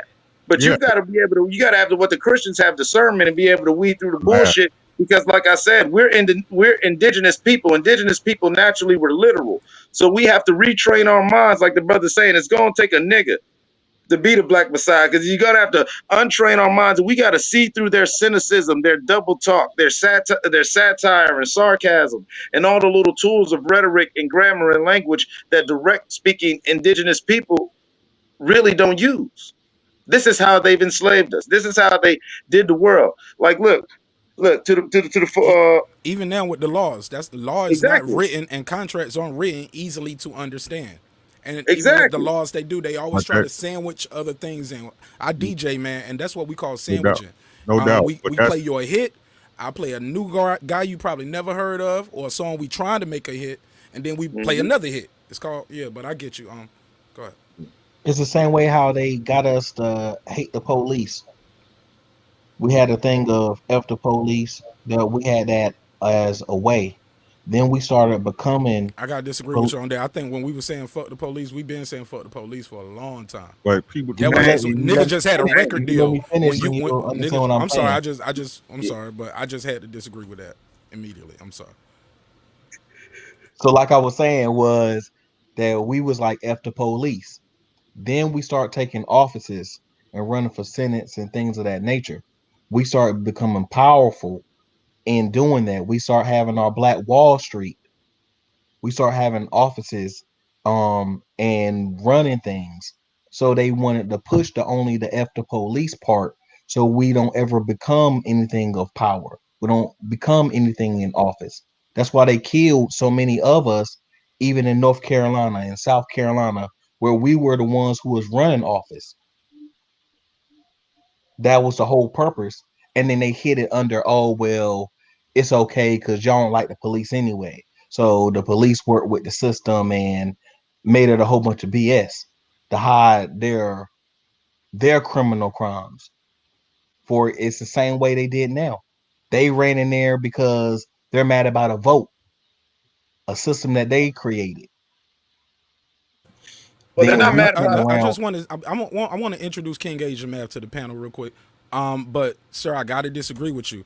Black people held power in like 5 to 10 years after The slavery was first abolished. president of America was black. And John Hanson. Shit, yeah, black people are power. if you look up, but Google these people. I pulled up Senate because you said that February 25th, 1870.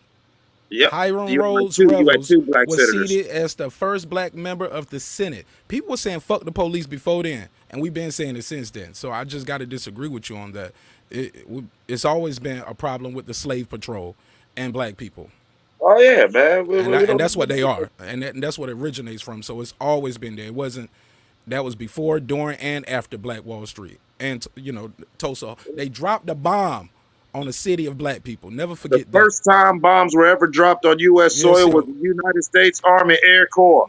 Pull up. Hey, look, I got a song about it on my channel right now. It's called "Talk About It," man. Right in the triangle of Green, Ash, and Page, outside of Tulsa, Oklahoma. They're also dropped Golden Triangle, known as Black Wall Street, that bailed America out of the Great Depression. And them honkies didn't want to pay the money back, so they had a white bitch say that some nigga raped them. Right. If you ever want to know what Black Wall Street looked like, imagine what we saw in the Capitol happening to a town of black people, and then a bomb drops on they let them leave too. It was like the people who did survive say it was almost like they knew, because they started to clear out. Yeah. Man, of course they knew. They cleared out. They cleared out and they killed the black folks. They went there, robbed them, raped them, looted their shit. It was a bunch of white folks who was mad because they was broke. And black folks had their own taxi companies, hotels, restaurants. They was getting paid, getting to that damn bad, because they was like, okay, we gonna shop with each other, and they destroyed everything. So they. I'm gonna ask you a question, Mr. Nash. So that's why I think about. I just want to say I brought that up to talk about individual and tribalism, because it seems like a lot of times, if we ever were to get to that place again, they'll burn the shit down before they let you have it, nigga. You gotta fight. Oh, yeah. Or am I going too hard? I can't say that. Oh, my bad. It's my show. I can say what the fuck I want to. Your show. You gotta fight, man. You gotta fight. You gotta fight. That's what's wrong with our people. You too busy with your hands closed. You don't accept your blessings. You know what I'm saying? Praying to Jesus. No, Jesus not gonna save you. You save yourself. A lot of people died. Millions and billions of people have died saying, Jesus save me. Look. Listen, our ancestors didn't tell us to sit there and wait and pray on them. Before battle and before events and on certain holy days, we would honor them, and then we'd get to the business. And that's how we glorified the Orisha, or that's how you glorified this African god or that African god, or even the ancient Egyptian gods. In indigenous culture, you honor them by how you live your life, not just by sitting there hoping and wishing for shit. What I'm saying is this, bros. This is what I'm saying, right? Yeah. This is the thing. I believe in the universe. It's immutable laws that no man can avoid. None. Nobody. And a dog that's lording you, that got spit out 6 with his mama, know if a motherfucker kick him long enough, he gonna bite your ass. Yes, sir. Every man and woman has the right to defend their fucking self. But y'all sit up here and pray and say, okay, Jesus ain't gonna take care of shit. He not. But like I said, people don't stay on code. I told you this before, Mark. Look, let a cop, let's say something happened with my son. I got 4 sons, 3 daughters, right? Let something happen to my son. A cop out there acting wild for whatever reason. He not gonna have to go to no administrative board. Yep. He not gonna have to. I'ma see him with the 40. My wife already know. And if they take me down, come to get me, or when I turn myself into the sheriff's office, it's gonna be what the fuck it's gonna be. But I bet you them cops know not to fuck with nobody else in my family. Uh-huh. Hold on. Some people. But what happens after you go away and now the rest of your family's there, though? That's just how it goes. How would you defend the rest of your family? Hey, bro, look, life. I'm just playing devil's advocate. I know, bro, but life is the action of moving from one obstacle to the other. It's just gonna be what it's gonna be. Saying. I'm gonna face that when I face it. I mean, my peers, right? Hey, look, hold on. No, I agree with Ricky all the way. You know what I'm saying? But y'all missed the most important part of what he said. Ricky, you said you got 4 sons and 3 daughters. Mm-hmm. A cop should be worried about you. You shoots the club up. You know what I'm saying? He a shooter. Real bank in the world is your girl. I didn't told Mark this before. I'm telling you. The only real bank is your girl. You the only creditor. A man is the only predator. Yeah. Shooting your girl in 9 months, she give you a motherfucking return, deposit return. Man, boy, you been going to the bank though, man. God, I'm telling you, he in the bank like Scrooge McDuck. I'm telling you, you ain't got no savings. Bank, you going just spend all the money. All the jokes aside, this is what I'm saying though. It's my money and I want it now. The whole game is that what white people did, they took it and turned the tables on us. They get us to turn against our very nature. Right, yeah. They get us to turn against our very nature. Oh, it's okay to be gay. It's okay. I don't give a fuck who you sleep with. I'm gonna tell y'all right now. I don't give a fuck who you sleep with. But if you a woman out here trying to have a kid, at least one in your life, what the fuck are you here for? Every cat and dog trying to fuck. Yep, exactly. Listen, like I was getting ready to say that earlier when I was talking about Western culture, but I didn't want to get that deep. And since Mr. Rick brought us there, we're gonna take it there. All right, look at all this shit we doing in the West, especially with the alphabet community. I'm gonna be careful. I don't want to get your show hot. You know they listening, Mark. I ain't gonna get your show hot. That's the only thing. I when I do that, I just need to do a prequel before that because we did a whole LGBTQ community. Don't advocate for any violence towards anybody other than that. Say what you want to. Yes, sir. All right. Now, if we can say nigga up here 80 times per episode, you can let a faggot go if you want to. I don't give a fuck. Oh man, listen, man. That's fair. Listen, listen, man. I got custies who's gay. I got people who's gay. My bitches like bitches. You know what I'm saying? It's all good. It's all love. It's all love. They say it too. It's all love. It ain't nothing like that derogatory. You know, I live by that Dave Chappelle rule. The thing I'm trying to put down for y'all is this. Like, when they first started getting into this culture with the Hellenistic times and the Roman times, even if you could suck 1,000 dicks, but if you was a Greek man or a Roman man and it was time for the Roman men to stand up and act as Roman men, guess what the Roman man had to do? Take the dick out of his mouth and be a man. You know what I'm saying?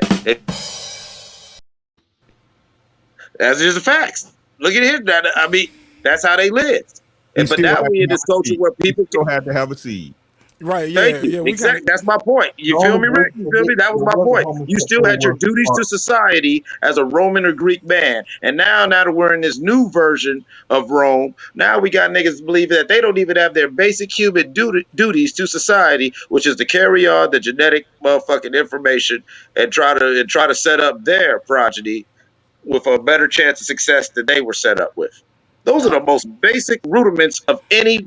There's fucking bacteria and viruses who are staying on code while these niggas is AWOL. I'm cool with that shit though. That need to be like that. If a nigga don't know that that's what he's supposed to be doing and all that, I don't need you putting that bullshit in the universal fucking. He said, "Get it out the mix." You know what I'm saying? You don't know that. Well, look, they got their rights. They can adopt. They can have surrogates. It's a choice, and things like that. Or some of them have kids from previous. Choice. Or some people have kids from previous relationships. Everything and they're in a gay relationship, and the kid goes with that person because the other person ain't got no money. So now you with the gay mom. To each his own. Or everything is a choice, man. But what do you say? But Ricky, what do you say to the people? Because you know it was people that would kill their kids sometimes before they would let that child be born into slavery. They would kill the child. They would drown it. We've seen that happen, right? So what do you say to the people who say, man, this world is fucked up. Look what we're living in, Ricky. I don't want to have a baby. Or I'm not ready. I'm not financially responsible enough. I don't have it yet. I know I can't afford to do this. How do you say to them to say, hey, this world is fucked up? I look at it like this, man. Who's your God? Right? Yeah. Who's your God? Right? So I couldn't get mad like this, right? No matter what y'all say, your mom and daddy, your God, nigga, they created you. Without them, you wouldn't be here, right? Let me make before I'll be watching like paternity court and all that shit because I'm ignorant sometimes, right?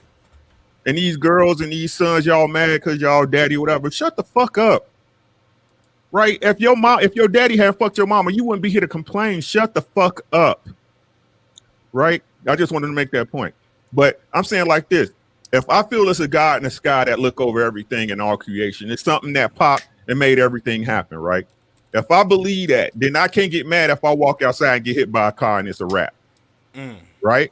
So with that being said, right, if that's that mother and father, who am I to judge? I'm just a man. Who am I to judge what that man or woman does to their child? right? Now, who the fuck am I?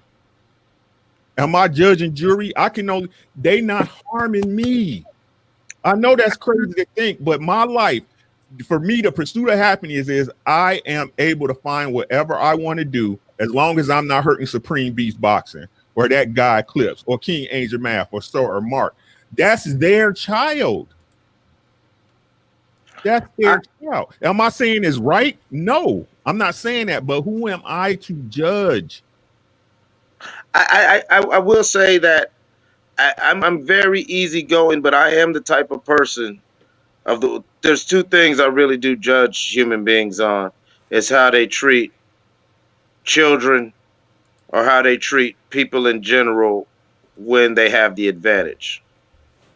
Everybody plays nice when they need some or the grounds or the battle, the playing field's level. But I see certain niggas when they up, and I mean niggas. When I say nigga, I mean niggas of all races. White folks niggas too. They the original nigga.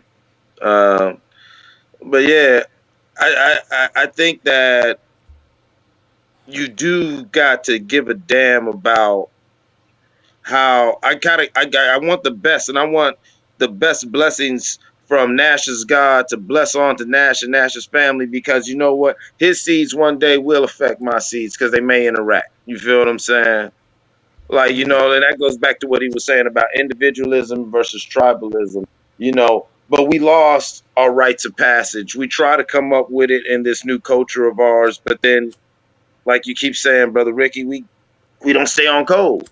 You know what I'm saying? We need these rites of passage. We need a new way of doing things to where we as Black Americans, whatever you want to call us, understand that we have a duty, basic duties to ourselves and our greater society, just as Black Americans, and just be, just the melanin, like, there's a responsibility that comes with melanin.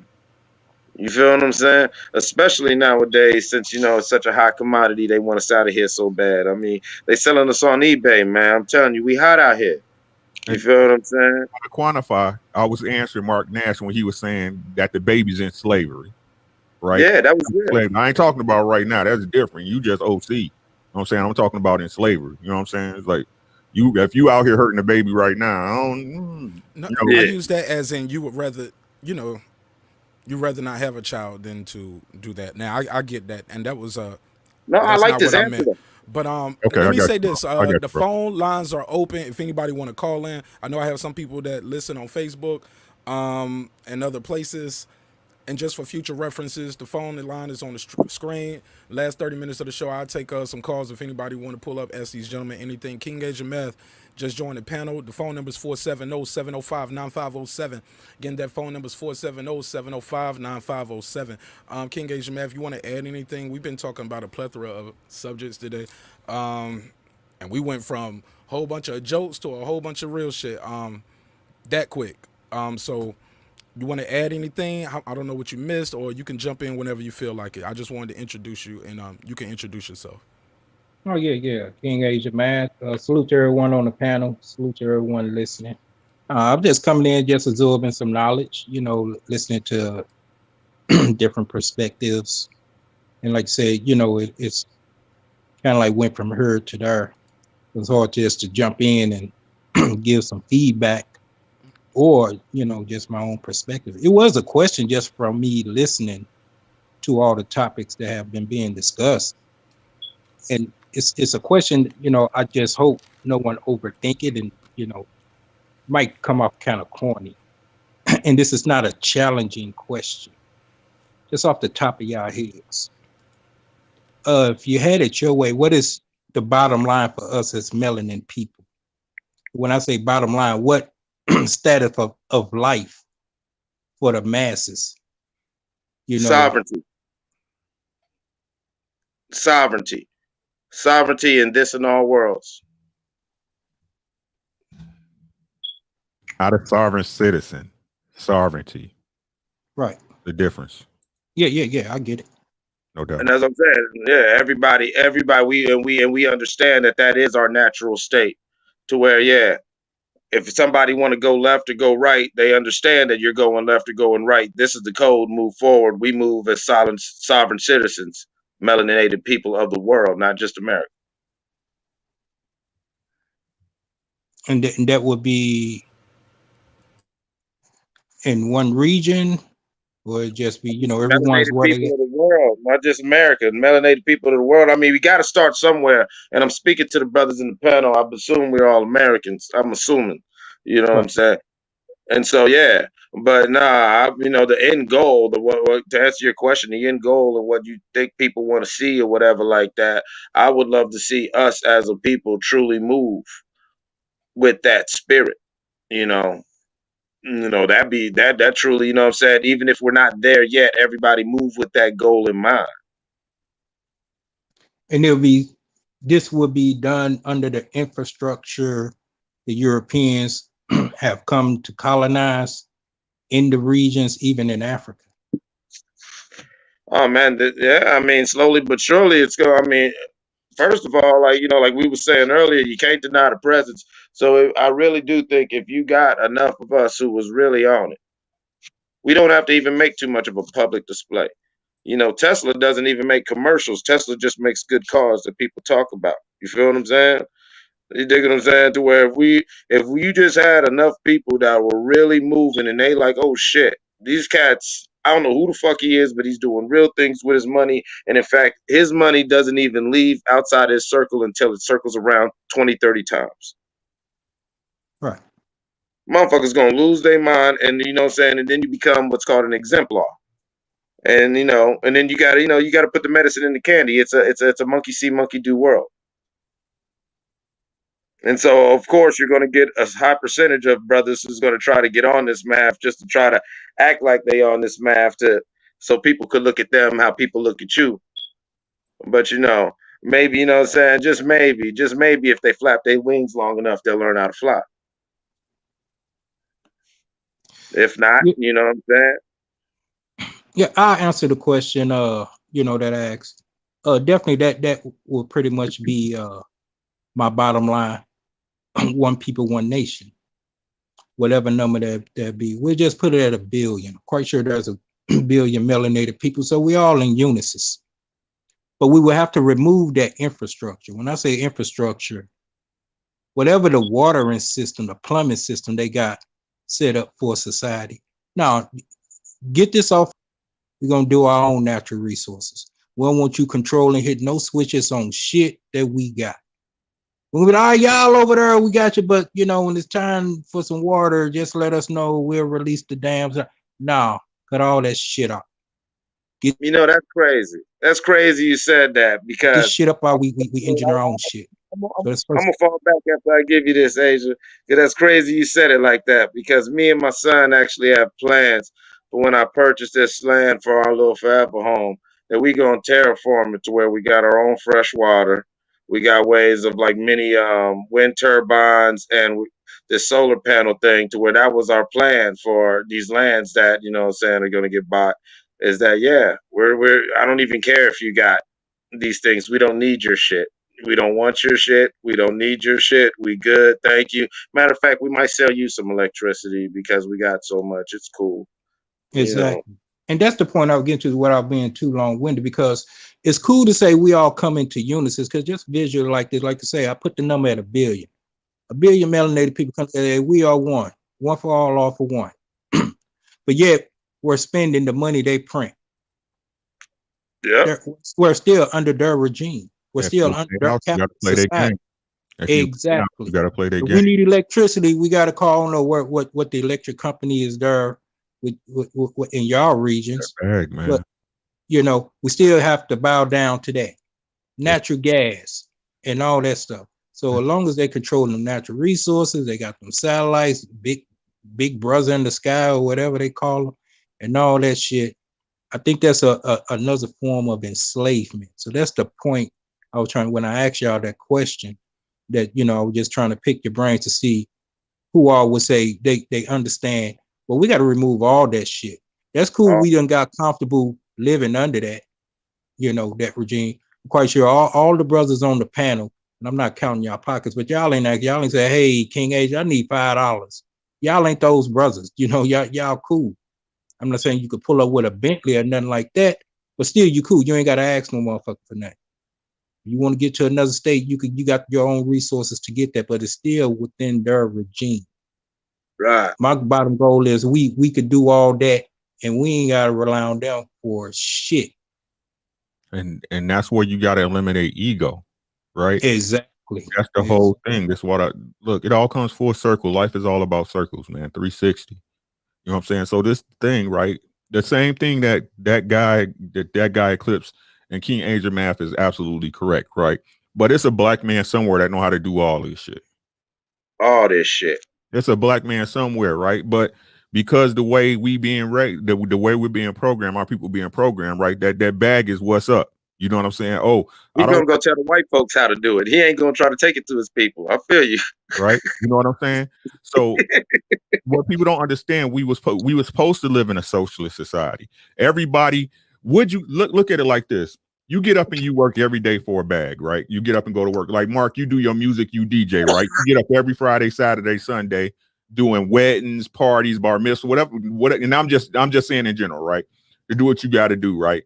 All in a means to feed your family, right? So you can take your girl on a trip when you want to go, right? So you can buy them kicks you like, so you can pay the rent, right? Just imagine if no matter what you get up and go to work, you don't get no check, but whenever you and your gal went to the store, it's no problem. Boom. Right?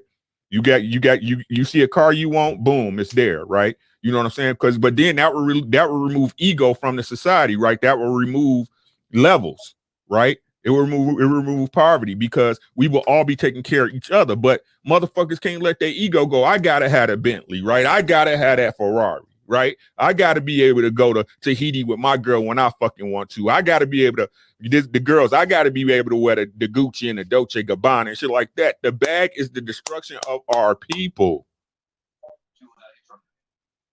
The bag is the destruction of our people.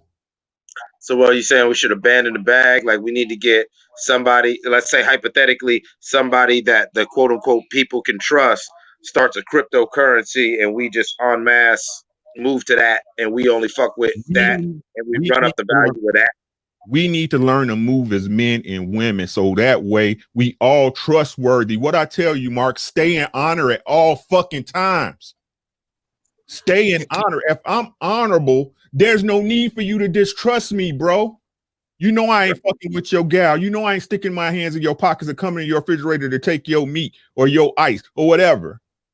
Right? Stay in honor at all times, but motherfuckers don't move that way. That's why I do what I say and I say what I do. Because when you see me, I'm the same dude you talking to on YouTube, dog. Right? Yeah. But like I said, I don't have no ego when it comes to my people. I don't have no ego. We all in this together. We all getting this together. What we leaving for our seed, man? What we leaving for our children, our grandchildren, our children's children? Yes, sir. Oh, for them to get up and go work a 9 to 5 for some other motherfucker and be doing the same thing you doing, complaining about the same shit we complaining about right now. So but everybody want to chase that fucking bag. Fuck money. Money ain't shit but a means to an end. And if you got people is the most important resource because without people, you don't get no money. That's very true. Right? So if we as a people get together, we don't need no money's not even necessary because you're gonna have a person who can with this skill that can teach these people to do that. Okay, there's your house is built right there. You're gonna have this guy who knows civil engineering that can do your sewers and your water wells and your natural water. Boom, that's done. Right? That's how we lived when we lived indigenously. When we lived indigenously in our original natural state, that's how it was. And the chief's job wasn't to reign over his people like Lord God Allah, was just to delegate the skill. Direct correct information. Right? That's all he was supposed to do. We got over this bullshit that their way is the right way. It might be right for them because they're not honorable people. They never were. Ever. Say it again. They never were. What they did, they took our ways of doing business and flipped it and then put money attached to it. We worked on the barter system. You do this for me, I do this for you. We even. What's up? There you go. Hey, look. You have your wife make me 4 blankets. I'm gonna bring you 2 goats, even if it took 2 months, because I had to walk back to my village. He didn't stress. I didn't worry because I knew he was gonna hold his water and I was gonna hold mine. Everything that everybody worships or needs or uses is from this earth. So what's so difficult about us as a people getting the same metals to get a car together? Ricky, we had a prime opportunity going on right now due to COVID, because they keep telling us these commercials, we're in this together, but you got to pay us something, motherfucker. You know what I'm saying? A lot of people have gotten their credit scores destroyed during this pandemic. Medical bills, the people who have recovered from COVID, they losing their homes. These people are in debt, and I think when you envision what you said, it's almost like some Walking Dead post apocalypse where we have to start over and reset everything for that to come into full fruition. Because I think it's always going to be the idea of capitalism. And somebody got a lot of hissing in the background. I'm hearing that. I don't know who that is, but it's always that idea of capitalism going behind that's going on, that's gonna keep that from happening. I think it's gonna take what's going on now, or even worse, for that to come into full fruition, because it's always gonna be somebody who wants to have power and total domination. Somebody's gonna try to find a way to be quote unquote king, and it's truly unfortunate, but we do have an opportunity now, because we should all be upset at the companies we should all put them on blast. If you're trying to profit off of this vaccine, that's fucked up. Cause you know what I'm saying? If you out here, some people are doing it saying, hey, it's government funded, so we got to pay for it. Some people say, no, to get it done. But some people are like, nah, we don't want your money. Cause when we do it, we want all our money. We don't want to owe the government anything. And I ain't just talking about here in America. I'm just talking about worldwide. There are some places, some countries, no, you ain't gonna get no money off of it, but you gonna get your ass in the work and you gonna put this shit together. This ain't even. I just think it's a no-brainer when you should try to help people, when you should try to be an individual versus tribalism. But I do believe it exists even within the black community, the black tribe. I keep doing this. Why am I doing rabbit ears all night? What the fuck am I doing that shit for? I think who started that? One of y'all started that shit. I did. I think I did. My fault, man. No. It's all love, man. It's all love. But I think that's what we see transpire all the time right here, and it's truly unfortunate. But I lost my spot. But whatever. Go ahead. Anybody? So you think so, brothers? Do you think going off of what Ricky and Mark were just saying? You think as we as the people, you think we're distracted, blinded, and crippled by, to quote Nas, the king disease? You know what I'm saying? Everybody want to be a king, or everybody. You think that's what's going on? You know what I'm saying? Everybody's sitting there trying to sit on the throne, and so now we got everybody sitting on their ass. Instead of a nation of people marching, it's just a whole bunch of niggas sitting in chairs. Yeah, I mean, that's really good. From the primary, what King Ricky was saying, ego has to be removed. Of course. We just got to understand the formula of working in unison. No one person is better than the next. We all building in unison. And then as long as we're bound into this current European capitalist regime, yeah, you're going to be slaves of it. I mean, that might be hard to digest, but I could just put it in real simple form. We don't care if you could wake up tomorrow. What's your name? Eclipse. What's happening, kid? Yeah, I had to look at my TV to see that because I could barely see it on my phone. You could wake up tomorrow, $10 trillion. Seriously, I know you say, man, whatever. I heard a lot of low frequency people, $10 trillion. You'll never get there. Why are you going to use the word never? But you wake up with 10 trillion. You feel like, hey, I got it. I ain't got to hurt the shit. They could snap their finger and just as quick as you got it, it could be gone. Exactly. I heard somebody mention Jay-Z, and I said, why he don't do this? Why he a billionaire? He even knows at a snap of a finger, because this is a system that they designed and they made, and we done bought into it.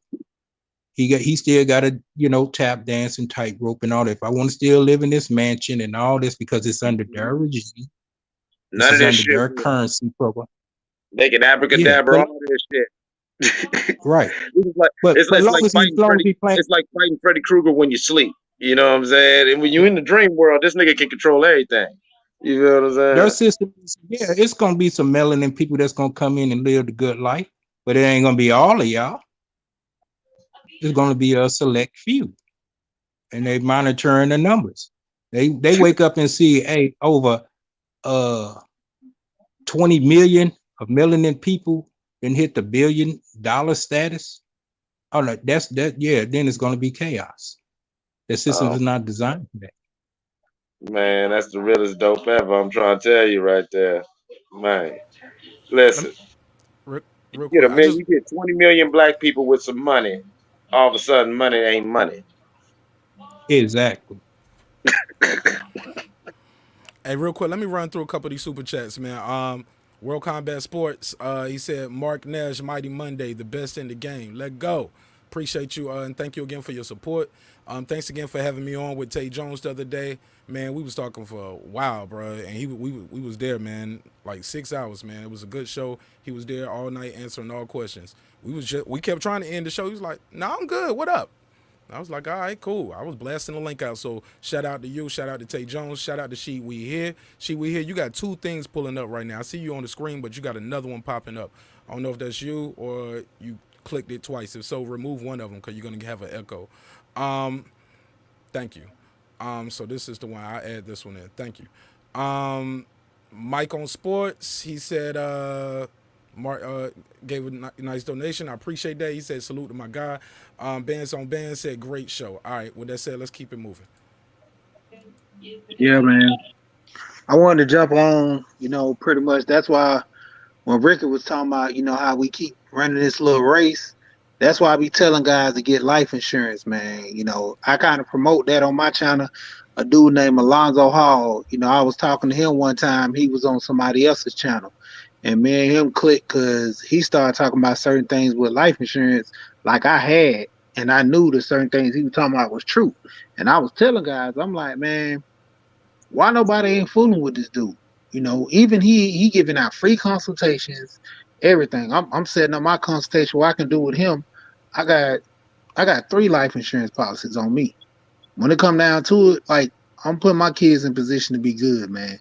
And even with the life insurance, man, I got whole life, so I'm still good. I'm gonna get paid off this life insurance. I can borrow money from this stuff. Guys not knowing because nobody's teaching us this. You got to go out there and start getting information for yourself. When you get to a certain age, you can't say I didn't learn this because nobody taught it to me. Man, as a grown man, you got to get out there and learn it for yourself. Even us back in the day, with this whole bartering system, how we work with each other, we will and deal with each other. A lot of guys not doing that no more. Like I be telling guys in this space, I get a lot of dudes number in the city, and I fool with a lot of guys because my whole thing is this: all these guys complain about how the unemployment rate is so bad. All these guys on YouTube, you got half of the guys living in your city. Ain't no way you can't have a job. If this guy got a job, you ask him what he work at, you try to get on. Don't get this guy to put on for you. You find out if they hiring, you go out there and get it yourself. A lot of guys, they complaining, but nobody wants to put in the work. I know truck drivers right now, dudes got CDLs. These dudes don't want to get out the truck and touch furniture, touch anything in the back of that truck to move it around. But yet they got CDLs making good money. They just don't want to touch the. They don't want to touch the load. You don't want to make no money. These guys done got so prissy to the point where they don't want to get dirty, man. Come on, man. What happened to the men? What happened to us out there getting our hands dirty? When that was the only way to make money. You know what I'm saying? Was going out there fixing on cars, doing trade jobs because they wouldn't let us be doctors and lawyers. Now we got a chance to be doctors and lawyers. We spoiled half of the We want to be men don't rappers want and to do nothing. basketball players. Yeah, man. Yeah, because that's the only thing. That's the only thing that's celebrated now. Rappers Yes, and sir. basketball players. It's all celebrated. How many women out here putting their kids in the game and they see them running and doing touchdowns and my baby gonna be famous. As soon as he break his leg or something like that, she look at him like he trash because he ain't make it to the league. Well, he ain't got nothing to fall back on. You know, a lot of guys going out there. That the NFL drafting and all that stuff, man, it's far in between. You got to have a backup plan. I know a dude was 6'8", 380 some pounds. He played for Clemson. This dude was a tackle for Clemson. You know what happened to this dude? He broke his leg the last year when he was at Clemson. He didn't get the draft because he was still hurt when the draft went on. You know what this dude did? He had a backup plan as a math teacher. When the first time I ever seen this dude, I'm walking down the hallway in high school. I'm like, damn, like, dude, why you here? And when he told me busted leg up at Clemson, man, and he was like, he had two choices. He can try to keep going and, you know, try to get back on that field. And they already told him, they said, man, once you get an injury where you had, hey, dude, it's hard to recover. You can get out there and do it, but you ain't gonna have that timing like you used to. So he had to make a choice. You know, go ahead and, you know, finish his education, get his degree, go ahead and teach math, or go ahead and try to play it again, but then he's still gonna lose because his timing off. He ain't got that same speed like he did because he bust that leg up. Yeah. So you gotta have a plan B, man.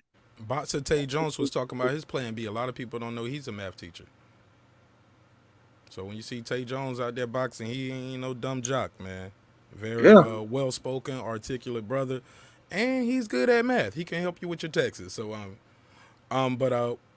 let's pass it around, sir. Seeing you still there, you want to add anything to the conversation? I know you was been quiet for a minute. Hey. I don't know if you was mad at me. I saw you in the private chat. Hold on, go ahead, Supreme. Hold on, sir. Go ahead. I got to skirt off real quick. You know what I'm saying? I got to work in the morning and shit. But salute to everybody for you know what I'm saying, having a good show. Thanks again, Mark. You know what I'm saying, for inviting me and shit. I will be back. You know, it's all love and shit for sure. Hey, real quick, and when you get off though, in that put it on the in the chat, in the main chat.Ut it where people can find you smoking that dude. Okay, yeah. Put that in the chat. I'll put that up there for you. You know what I'm saying? Appreciate it, bro. Appreciate it. All right, be safe. All right, homie. And tell people again where they can follow you at. Supreme Beast Boxing Talk, Instagram, Facebook. Of course, we got the YouTube channel. I try to do videos 2 to 3 times a week. You know what I'm saying? So yeah, just be on the lookout for us. Definitely. All right, absolutely. Thank you, sir. It was a pleasure to meet you, guys. What you say, Supreme? I think he said the same back to you. All right, shout out to Reggie Owens, one of the OGs, man. Definitely got a great show. Always allows me on his panel to spread my word, and I appreciate that. Black Star just pulled up. What up, Black Star? What up? Hey, bro, how you doing, man? I seen you up and cooking, man. I had to come through and you know, show you some love. What's going on, brother? Look, I might own the kitchen, but Ricky been on the stove all day. He tend to do that. Not Ricky. Mike too. Mike, the brother Supreme. Yeah, man, we've had a great show, man, and I'm glad you pulled up. I don't know what you saw and what we was talking about, but we were definitely talking about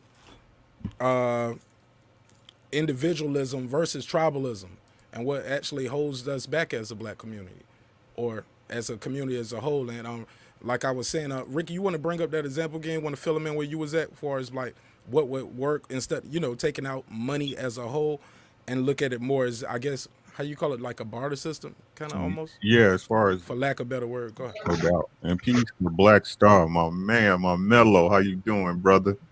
All right, my good brother. Salute to you, man. Good to see you, God. Always, man. Always a pleasure to speak with you, bro. But what I was talking about as far as what's wrong with us as a society, as far as our people, is that we chase that bag too much. I mean, you talked about this before too, is that we put the bag above everything. You know what I'm saying? We put the bag above our loved ones, above our morals, above our rules, above our code, right?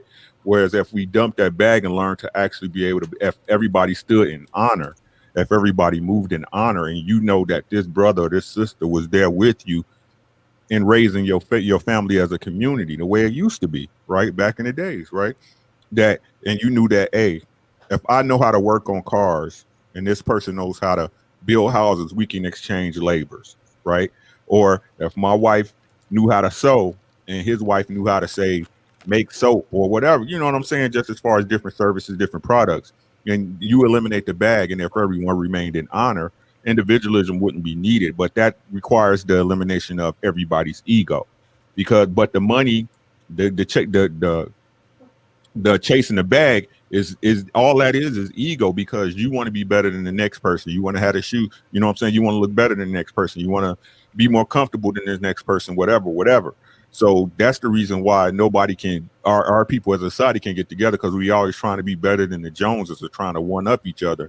When if everybody worked towards a common goal for everybody's family to be okay, it wouldn't be no need for no money. Everybody will be going to the same goal, and we can build as a community, right? And what that means, and what people don't understand, what that means as a whole, right? Your land is your land, your house is your house. That house passes on down from you to your children, to their children, so on and so forth, right?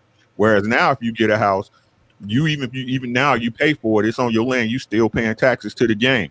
You know what I'm saying? But like I said, that's a whole different conversation, because again, we don't understand true commerce, right? As a people, right? We don't understand commerce. We don't understand business. That's a whole different.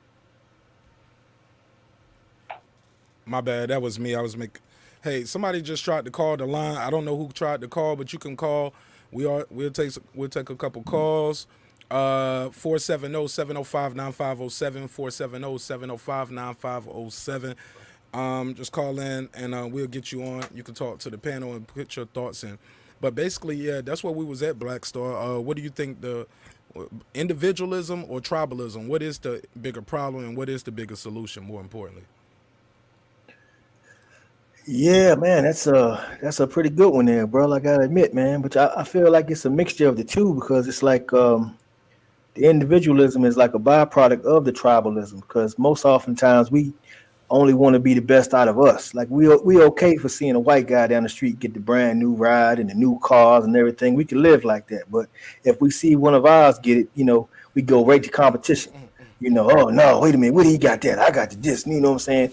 And then you go right into hating that brother, and they want to rob you and kill you when you got the nice car. Yeah, so that's a hell of a good subject, man. But it is definitely a mixture of it, man. And they programmed us, to that, from that slavery and everything, man. Where we, as long as if we're a big deal in the church, we feel like that's all we need, Man, Black Star ain't never lied, man. I'm telling you. Mike. I knew Mike. Man. I saw Mike bobbing his head like, man, give me the mic. Go ahead, Mike. Nah, man. I was just saying. I wanted you to speak on that. That's real right there. I mean, that's why they act the way they act. That's why they so comfortable, is because they ain't got to worry about us. We'll take care of ourselves. You know what I'm saying? One of us starts getting out of line, one of us will knock us down a peg or two. Is that a product of the Willie Lynch syndrome? Is that a product of the Willie Lynch syndrome? I don't know if it's I know what you mean, but yeah. What people call Willie Lynch does have a play into it. Yeah. But then there's also this thing about a god acting as a nigga. See, a nigga is a lowly, shiftless, give a fuck, you know what I'm saying, whatever in the moment type motherfucker. A god, as Ricky was alluding to, a god understands what a god's got to handle, and what a god's duties, responsibilities, etc. And so it's hard for us to be in this mind state. And it's going to be a journey that we individually all must take. Like, Nash could be as woke as he want to be and raise his kids to be as woke as they want to be. But at some point, just being black in America, they've got to take their own little moment where they've got to look within themselves and ask themselves, do they want to play along and get along, or do they want to be free? Same with all of us out here who are fathers. My kids, Ricky's kids, and no matter how much you try to raise them to be woke individually, so this is something we've got to go through.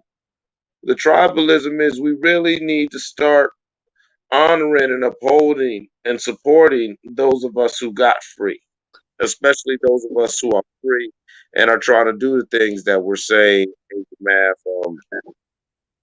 making themselves independent and sovereign. You know, you like fish that much, you ain't hit up the minister in all these years. He been selling that fish. He got his own fish. You know what I'm saying? Like, you know, things like that. There's all sorts of ways, you know, we can start using, like, you know, powernomics. You feel what I'm saying? And really just self aggregate our resources, but we won't. The But most we might do is in a click or crew. Then we get indicted because one of us might sell or some shit, or his cousin might sell. And so instead of being righteous brothers, we go down to some little cartel or some little click or crew. Maybe if we're lucky, we'll go down on History Channel, America's the most dangerous gangs. That's how yeah, cold they got this game right now. yeah, but you gotta look at it like this too. You know, we're dealing with the money and everything, like Ricky was saying, man. When it come down to it, was it Reconstruction?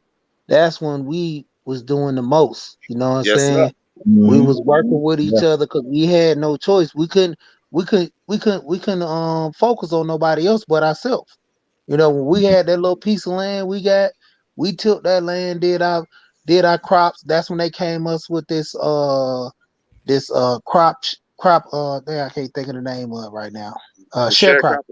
Yeah. Yeah, they came to us with sharecropping. You know, they give us all the supplies and everything, and we till the land and do all that. You know, my family was a part of that. You know what I'm saying? Then we boosted up. Look at how we had all them banks and stuff. Had Black Wall Street, had Shit, look at Greenville in North Winston Salem. Carolina. Yeah, Yeah. Winston Salem. All those places down there in Orangeville, Orangeburg, South Carolina, right Yeah. down there Sarasota, in Florida. All these places they were booming. Rosewood. They had all these black cities that were booming and doing good. They came and snatched it all away from us. Man, you go and look back, man, in the Congress, they had so many black people in the Congress back in the day, and then they sit the night riders after them because they want to take them seats. And see, that's why they got the Oh, seats yeah. holders the way they do.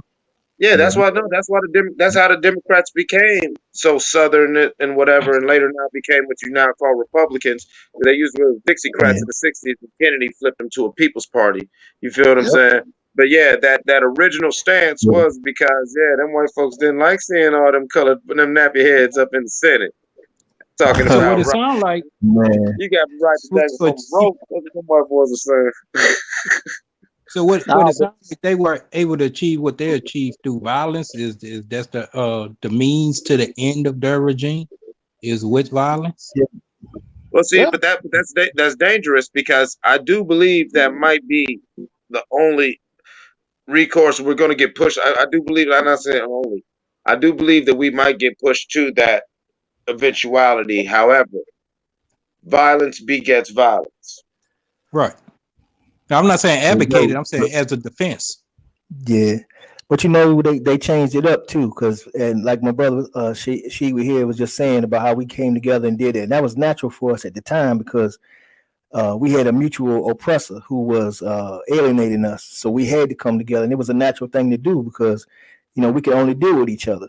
But once they realized that the way that we were so successful, and they, like you said, they sent the riders after us and they did all that, they burned the towns down and all that type of stuff. They realized, okay, well, the way to change this up is to allow them. And then when they start the integration, and then we started to see all things open up, we gave up on working together and said, well, we want to get over there on that other side, and we want a piece of that what they got over there because that's supposed to be better. And we gave up ours. Just like tonight, you watch Alabama play out there. Alabama wouldn't be in that damn game if Jackson State didn't lose all its players. You know what I'm saying? From the integration, you see. So that's the way they took our greatness and made it theirs through integration. And that was their greatest. What's the word I'm looking for? That was their greatest. Best move. Yeah, greatest move, exactly.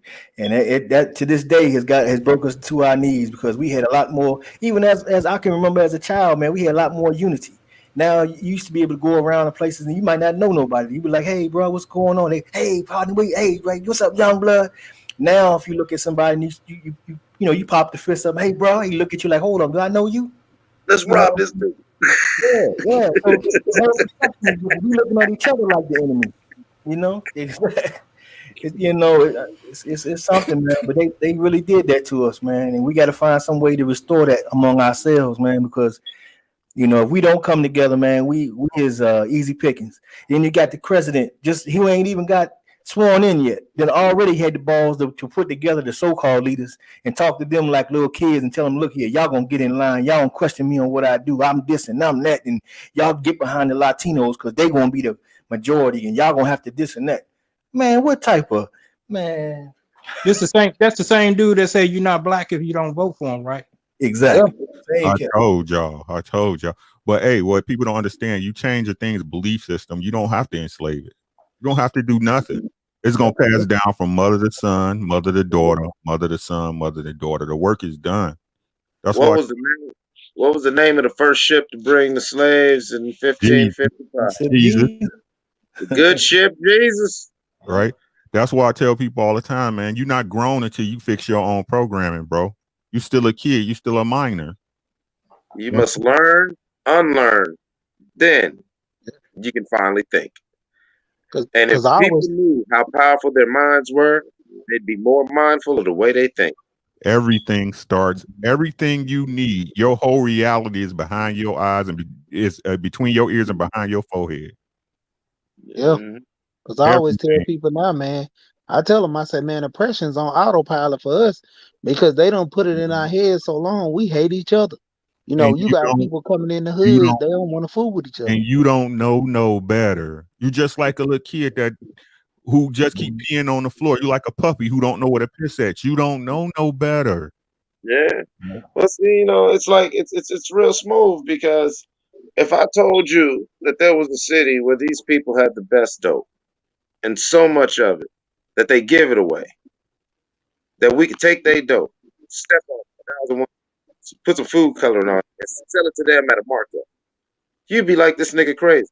But this is what they did with our culture, with our spirituality, and our whatever, and are feeding, living for generations in wealth and security, while we are just programmed.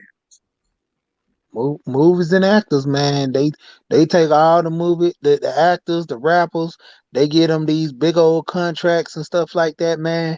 And a lot of these younger guys, I like that they wising up, but they putting the poison back out there with their trash music. My thing is, at least if you gonna put something out there, make it to where the people love it, and, down with it. Nobody.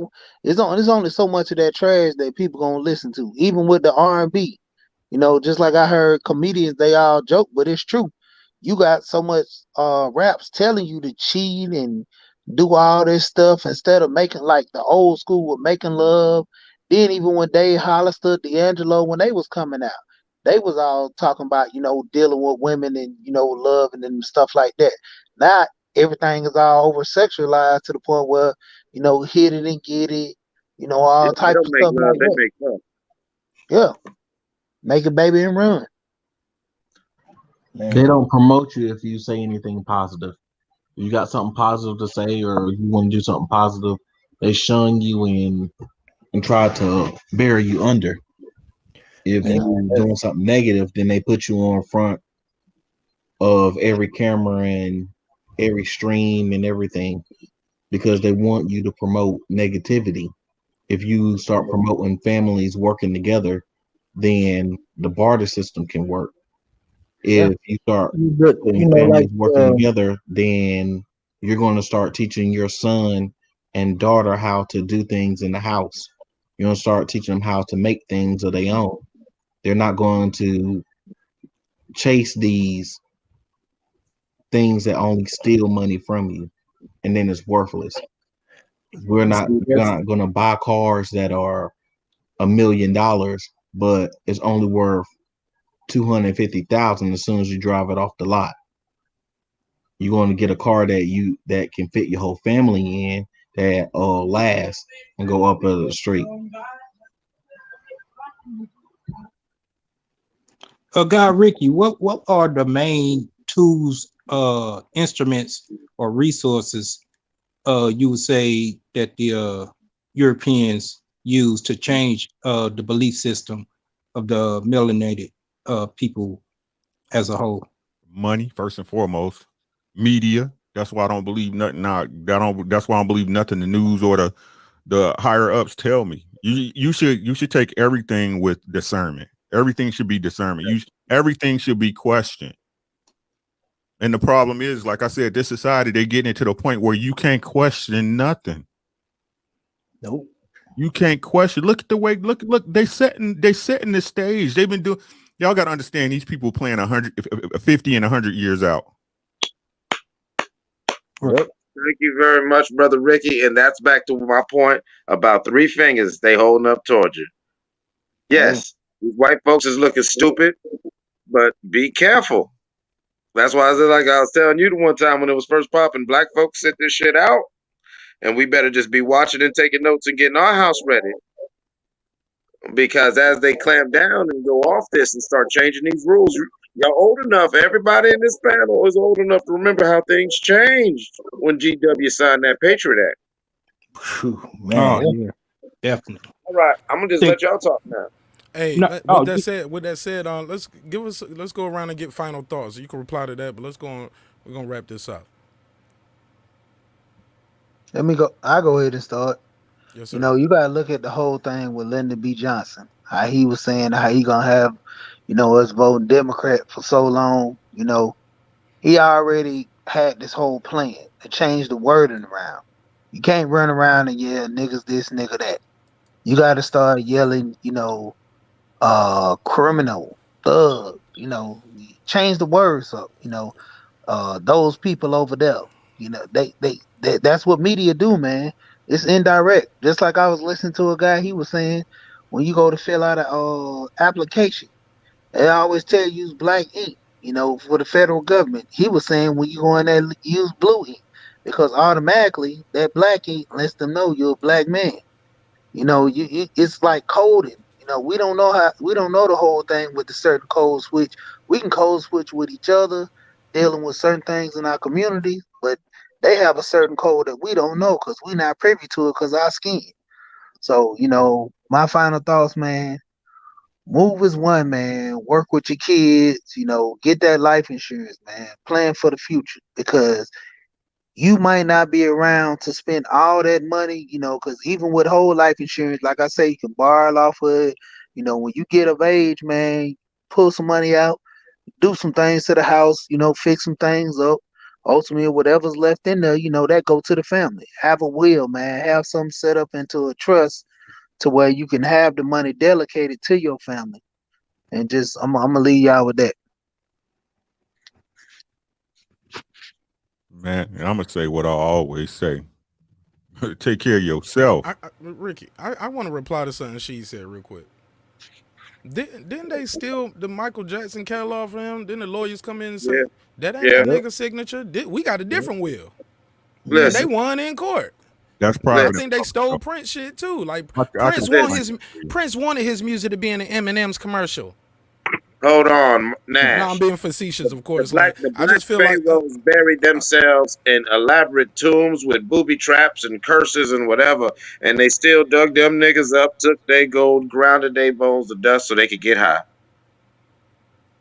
Man. Well, damn. That's exactly what they did with a lot of our great kings. They used them as aphrodisiacs. Look it up.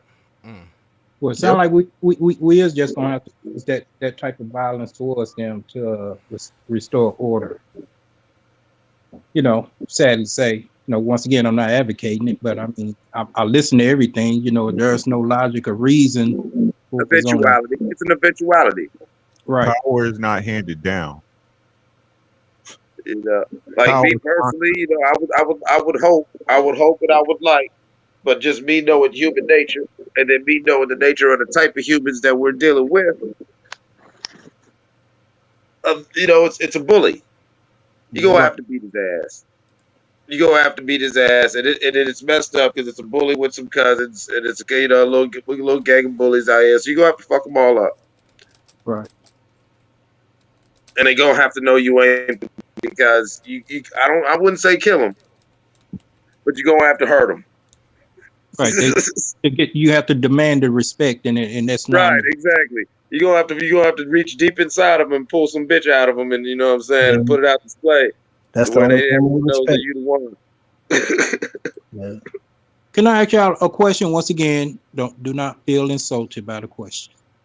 Who all have children on this panel? Me. Okay. Yep. Okay. When you in the form of educating your children, do you send them to out the home? Yeah, I do. Well, not now. Where did you send them to at any point in time? Talking about far as school? Now, is that where you sent them to? Yeah, Yeah. yeah, yeah. I mean, I teach me and my son. I've been teaching my son at home.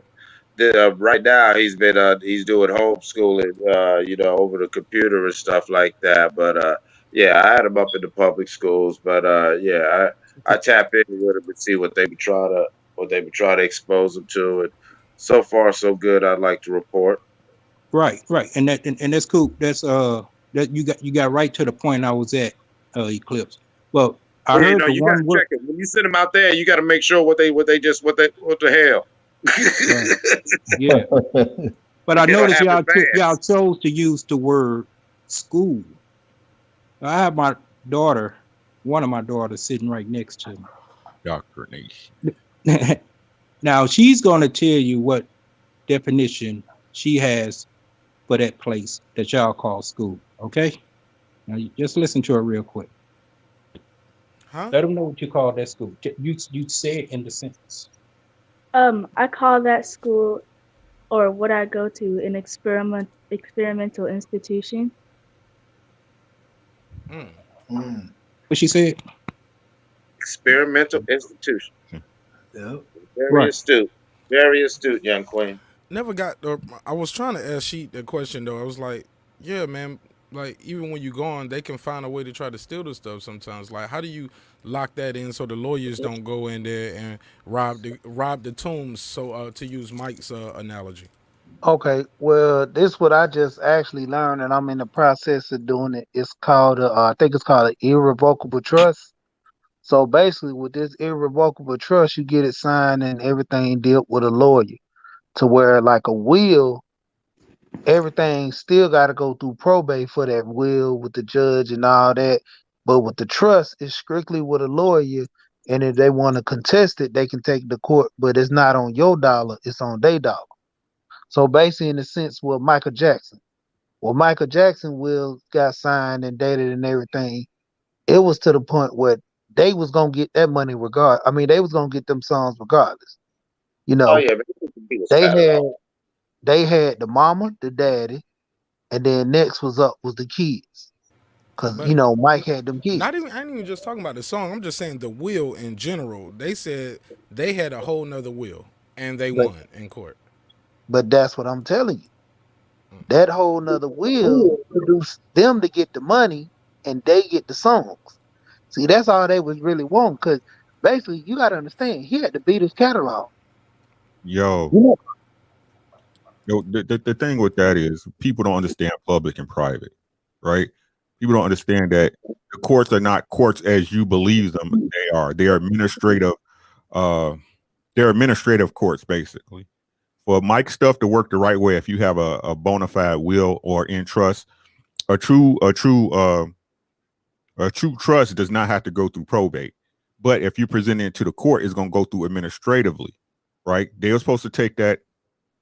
They didn't go through the correct procedures to get into a common law court. So once it goes into a public venue, the public's going to win every time, aka Prince, aka Michael Jackson, aka whoever. If you bring that information to a public venue.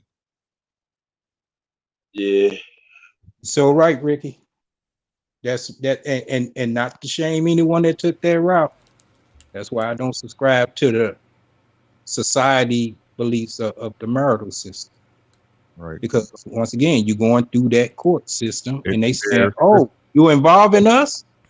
Then public. this is what we got to say about this." It's just like when you in your mama's house. I tell people, you in your mama's house, you got to do what they say. It don't matter if it's wrong or right. Exactly. It doesn't matter. It's their house. That's why I don't deal in affairs. I don't participate in public plays. Yeah. I don't participate. That's y'all show. Yes, I'm here, but that's y'all show. I ain't got nothing to do with it. I'm a private man. I'm not public. That's why I say it's my government name, Marq Nash. That's their name. It's on a birth certificate on their records. That's their name. It ain't mine. That ain't your social security card. That's their social security card. Thank you. You gotta learn to move. This is a whole different conversation, though. This is a whole different conversation. Yeah, man, we've been all over the place with it already. Anyway, it's all love. You can get your bars off. Go ahead. Oh, but like I said, man, move in honor at all times. Be a man. It ain't like I said. Remove your ego from the situation, bro. Emotions is between people, not events, man. How I feel about you is just how I feel about you, right? But your emotions should play. Your emotions should play nothing within your decisions for your life, not at all. People or persons, if they're not benefiting you, then they're taking from you. And anybody that's trying to be down with you is looking to build with you. You be looking to build with them. Some people, man. Some people get amnesia the moment they don't need you. And then what you supposed to do?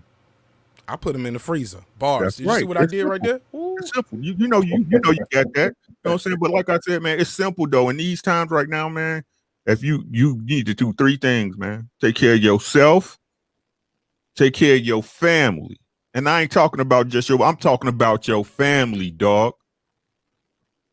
Blood ain't family. You know what I'm saying? They ain't got to be blood to be family, dog. Blood to cut your deepest.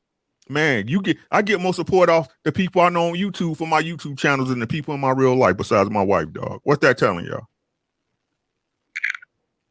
Right? Family is what you have made it. Right. I ain't mad at it. You created your family. And like I said, I ain't even emotional about it. It just is what it is. People is people. I can't be mad. What you gonna get mad for? Right? But take care of yourself, take care of your family. I bet you everything else will take care of itself. Put your nose to the grindstone as a man and make it happen. Ain't no trying. Trying is doing. If you're trying it, that means you doing it. Do it. Stop blaming everybody else for your problems. They're yours. Yeah. Life is simply the journey from one situation to the next, from one obstacle to the next. Man. No, it's coming. It's coming. Oh, this shit just happened. I know. Guess what? It's coming. Some more's coming. Oh, yeah, that was crazy what you went through. Guess what? Some more's coming. Mm-hmm. She, we hear you want to plug your show? Yeah, man, I just dropped it in the link, man. Tell people about your channel and what you got going on over there. Yeah, basically, man, you know, like I said, when I came over to the manager, what they call it, you know, I was over dealing with money and everything with this lady named Erica Williams. And she always would talk about like B.E.A.T.S and all these dudes. So I came over, you know, started listening to them, and, you know, I heard a lot of guys that really was promoting just, you know, just kicking it with themselves. And I'm like, man, you know, in a sense, like, what's going on with the family scenario? I mean, I know women doing their thing, but you got to move different. You know, like I was saying earlier, I mean, I don't even know I said on this channel, but I was telling guys, I'm like, dude, you can't keep dealing with the same women in the same city and think you're going to get better results. You got to move out of that circle. You know what I'm saying? You might got to start going out of town. You might got to go to a different neighborhood, different area, because you're going to always get the same outcome. You know, that's why I try to get the guys to understand, you know, to a point, we can't have the same mindset of, you know what I'm saying, like the women, they always want these guys to be coming and sweep them off their feet, where they want that old time feeling like their parents. Well, if you're going to live like your grandma used to live, you got to cook and clean and do everything like your grandma. And a lot of women just want to spend the money and have this princess life, you know. And right now, it take two to make things work. Sometimes, you know, that woman got to go out there and get that job. Y'all got to be a so-called power couple. Y'all got to do it together, you know. And that's what a lot of men, they want these women to just more or less be like a slave to run the house. You know, you got to work with this female. Ultimately, you're going to run the show, but you still got to be able to work with a woman that's on the same level as you. And so I kind of promote that on my show, promote family. You know, I got kids. I've been married for 14 years. You know, I've been trying to, you know, walking in with this narrative of everybody working together, man. I talk about basic stuff, man. You know, guys like, you know, doing little simple stuff, getting life insurance, you know, doing something simple like fixing the chair, changing brakes. Talk about just simple stuff. Cause I tell guys, you gotta have some type of hobby. If you ain't got a chick or old lady you dealing with, and you get to the point where you just not dealing with women right now, get a hobby, man. Take your mind off of it. Get your thoughts together and put yourself in the mind frame of, working on yourself, getting your money right. Because ultimately, once you get the money right, you start feeling good and better about yourself. Absolutely. Well, I appreciate you pulling up, man, and telling people where they can get in touch with you. I put a ticker at the bottom, so hopefully every time you pull up, and I hope it's often, I can just go down and just drop that at the bottom of the screen. But I'll always let you get it off and let people know about what you're doing because, like I said, man, I pride myself on trying to share the opportunity to reach other people with you guys because I think you guys are truly special. I follow all you guys' channels. If you have a channel, if you're not, I have your email and I try to, or your phone number and vice versa. I try to trade dialogue with you guys because I don't want to die with the knowledge. And we got to each one teach one. Ricky, I see you got some merch. You got merch on your site? Let me see that, man. Show that off. That's pretty dope. Your mic muted. What you got, Rick? What you got? Still muted. Crickets over here, man. Hold on. Yeah, man. I'm sorry, guys. Nah, you good, I you had good. two screens running. Yeah, I'm just doing a couple of dry runs. I got some other T-shirts coming in the week, but this is my sweatshirt just with my what's the name on it? What's your logo? I see it. On it, yeah. Yes. Yeah, let's put them on the big screen. The R Dubs. I like that, man. And so, but the T-shirts I got is plain though, so I'm gonna see how people like it on my streams and stuff and see what they're talking about. So, What's the price on them? This one, if I do this one, it's gonna be $29.99 for the hoodie. The T-shirt's gonna be $20. Like No cap, Rick. Yeah, I ain't the rest of these people trying to go. Hey, listen to me, Rick. Huh? No cap. For everyone that's on this panel, I'm ordering them one of them shirts you got. You got to send mine in like probably an extra large. Okay. Yeah, but like I said, this is just a dry run for this one right here, though. Oh, you can't ship them out now? Oh, not yet. Just a dry run. But because I got some. Wait till you see the. Well, I'll take that offer because mine are ready, and you can buy everybody one of my hoodies right now at marqnash.com. You already owe me, man. I gotta send you my. Dreams require sleep, goals require effort, man. You can get that one right now everywhere. I'm sorry, and they all ain't got my name on them. Like I'm just a fledgling in this game, man. My bad, Ricky. I had to slide right in like a damn cool, man. It's like I said, if y'all ain't subscribed to me, y'all on Facebook, on YouTube, please subscribe. You know what I'm saying? I'm on my race to 1,000. I got to get to 1,000. Like I told y'all, it don't cost you nothing. Just click. You know what I'm saying? I ain't trying to get money from y'all. I'm gonna get that money from Google. You know what I'm saying? Hey. Go ahead, get me to 1,000, man. I'll get the merch and stuff going. But man, Marq Nash, a real one. Tell y'all all the time, man. He's just the hardest working man on YouTube. Don't sleep on the kid. His channel's fire. I'm trying, man. Black Star, you want to talk to people about your channel where they can follow you and reach you at? Oh, yeah, good brother.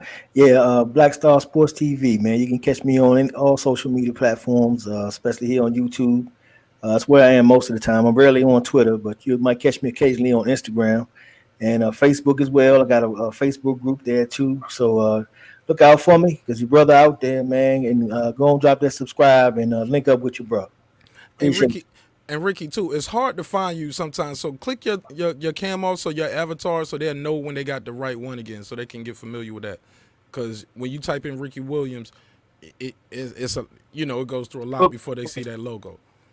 Yeah, the problem is, man, is that I used to have I was doing videos 10 years ago telling Black Star who called that Marq knockout. You call that, bro. You call that. I've been talking about boxing forever, man, but you know how it goes. You shut down, you know what I'm saying? So, but the reason why it don't pop up because it's under the last days and I can't change it. You know what I'm saying? So, but like y'all can see, it's the logo. Like my man said, it's just the RW. And y'all can also follow me on Instagram, and that's easy. It's R_Dubs, ARE_DUBBZ. So RDubs, ARE_DUBBZ, RDubs. Absolutely. And Mike, you don't have a channel, but I've been trying to tell you, man, you need one, bro. You are a very introspective young man, and I think a lot of people, Yeah, bro. You'll find a lot of like-minded people out there that want to just support you, or they just want to hear it and don't know how to articulate it, or never heard nobody say it that way. And you might change the world one subscriber at a time. That's what we're trying to do. There you go, my brother. But Yeah, when we're gonna get I that channel appreciate started? I appreciate those words, Mark. I really do. I appreciate it. I just love building, and you know what I'm saying, building with the brothers in the panel, and looking at the brothers in the chat. I like seeing the like-minded minds think and think freely. And as far as getting a hold of me, I get a hold of you. You know what I'm saying? I keep my ear to the dirt, so you know what I'm saying. I know which way the world spins. These little arms stretch far, so I when I need to talk to somebody, I know how to get a hold of them. It's all right. But I do want to say before I get out of here, man, it was a great chat. It's gonna be a real interesting week, y'all. We I'm shall just see, saying, it's right? gonna be a real interesting. No, man, it's gonna be a real interesting week now. So do your best. Never fear life, and most of all, never fear death. But really, never fear life, because it's life that'll kill you. You feel what I'm saying? So while you out here living, watch. You know what I'm saying? Watch how you living, and you know what I'm saying, and who you spending your time and your time with and your energy on, because that's what's gonna be really important. Your time and your energy, because at the end of the day, all anyone has is their thoughts, their time, and their emotions. Especially being a man, if you aren't the one controlling those three things, you really aren't gonna like it when you find out that someone else is. If you even realize it at all before they get you up out of here. In the words of Samuel L. Jackson and Django, pop you on the head and throw you in that nigga hole. I love y'all, man. No, seriously, I love y'all, man. Stay low, keep firing, man.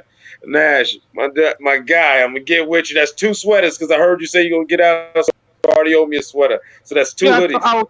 No, I was 2 I ain't trying hoodies. to say I get was more. giving nothing. I thought he said he was buying them for everybody on the chip panel, and No, he said Ricky said his one ready. I said, well, mine ready now. okay. Dreams require sleep, goals require He like, effort, wait, man. wait, wait. Look at him. He like, And I wait, got wait, wait, another wait, one. Look, and I wait, got wait. another one. It says respect is free, disrespect can cost everything. I like that. I like Yeah, that. I think I want that one. Yeah, I go like check me that. out, marqnash.com. Sir, can you tell people where they can follow you at, man? Yeah, to say there's Sir Senior 00. Sir Senior on Instagram as well. If you need to hit me up directly at CERNC00 at Gmail.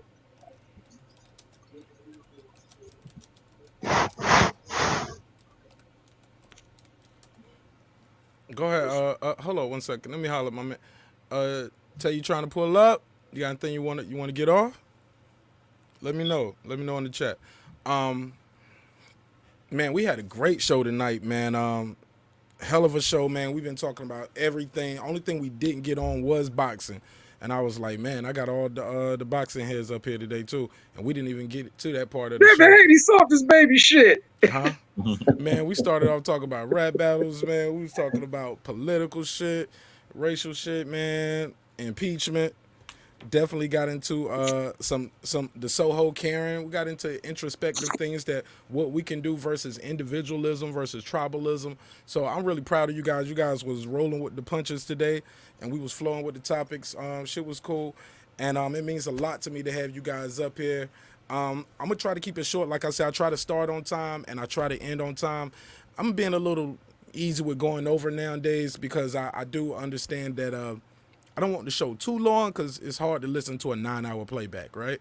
But I try to have it long enough where you can go to the gym or you can play it on your way to work or coming home from work and try to get everything in. And plus, I want to respect your time. I want you to respect my time. That's why we got to be on time. So with that said, I will see you guys on Wednesday. Still, we're gonna get into some relationship conversations because it's Hump Day, but definitely we're gonna keep our eyes on the news and what's going on throughout the world. And with that said, man, I appreciate y'all, man.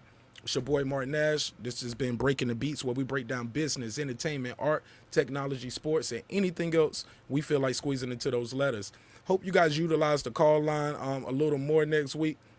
I know some people get apprehensive, like, man, but we still trying to figure it out. I think it's going to work, though. So we need you guys to call in to help us test the line. So thank you again. Go to marqnash.com. Go get you a shirt or something. With that said, I will see you guys Wednesday. And peace. Peace. Peace, brother. Let me run that outro. Bam. But Oh, go ahead. Matter of fact, Asian Mav. I'm so sorry. Tell people where they can find you at. before we just do that, you're supposed to raise up your shirt so we can see what the shirt is, and then how is you going to send them their hoodie? All they got to do is go to marqnash.com, and the rest gonna do itself.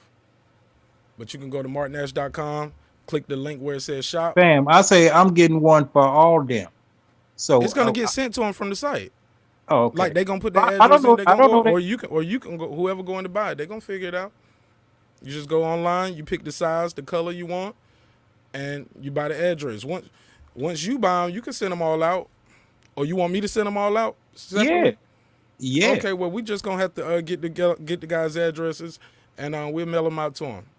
They got my address. My address is always on the screen. Well, it's not on the screen now. How about that? It's marqnash27@gmail, but it's always in the description box.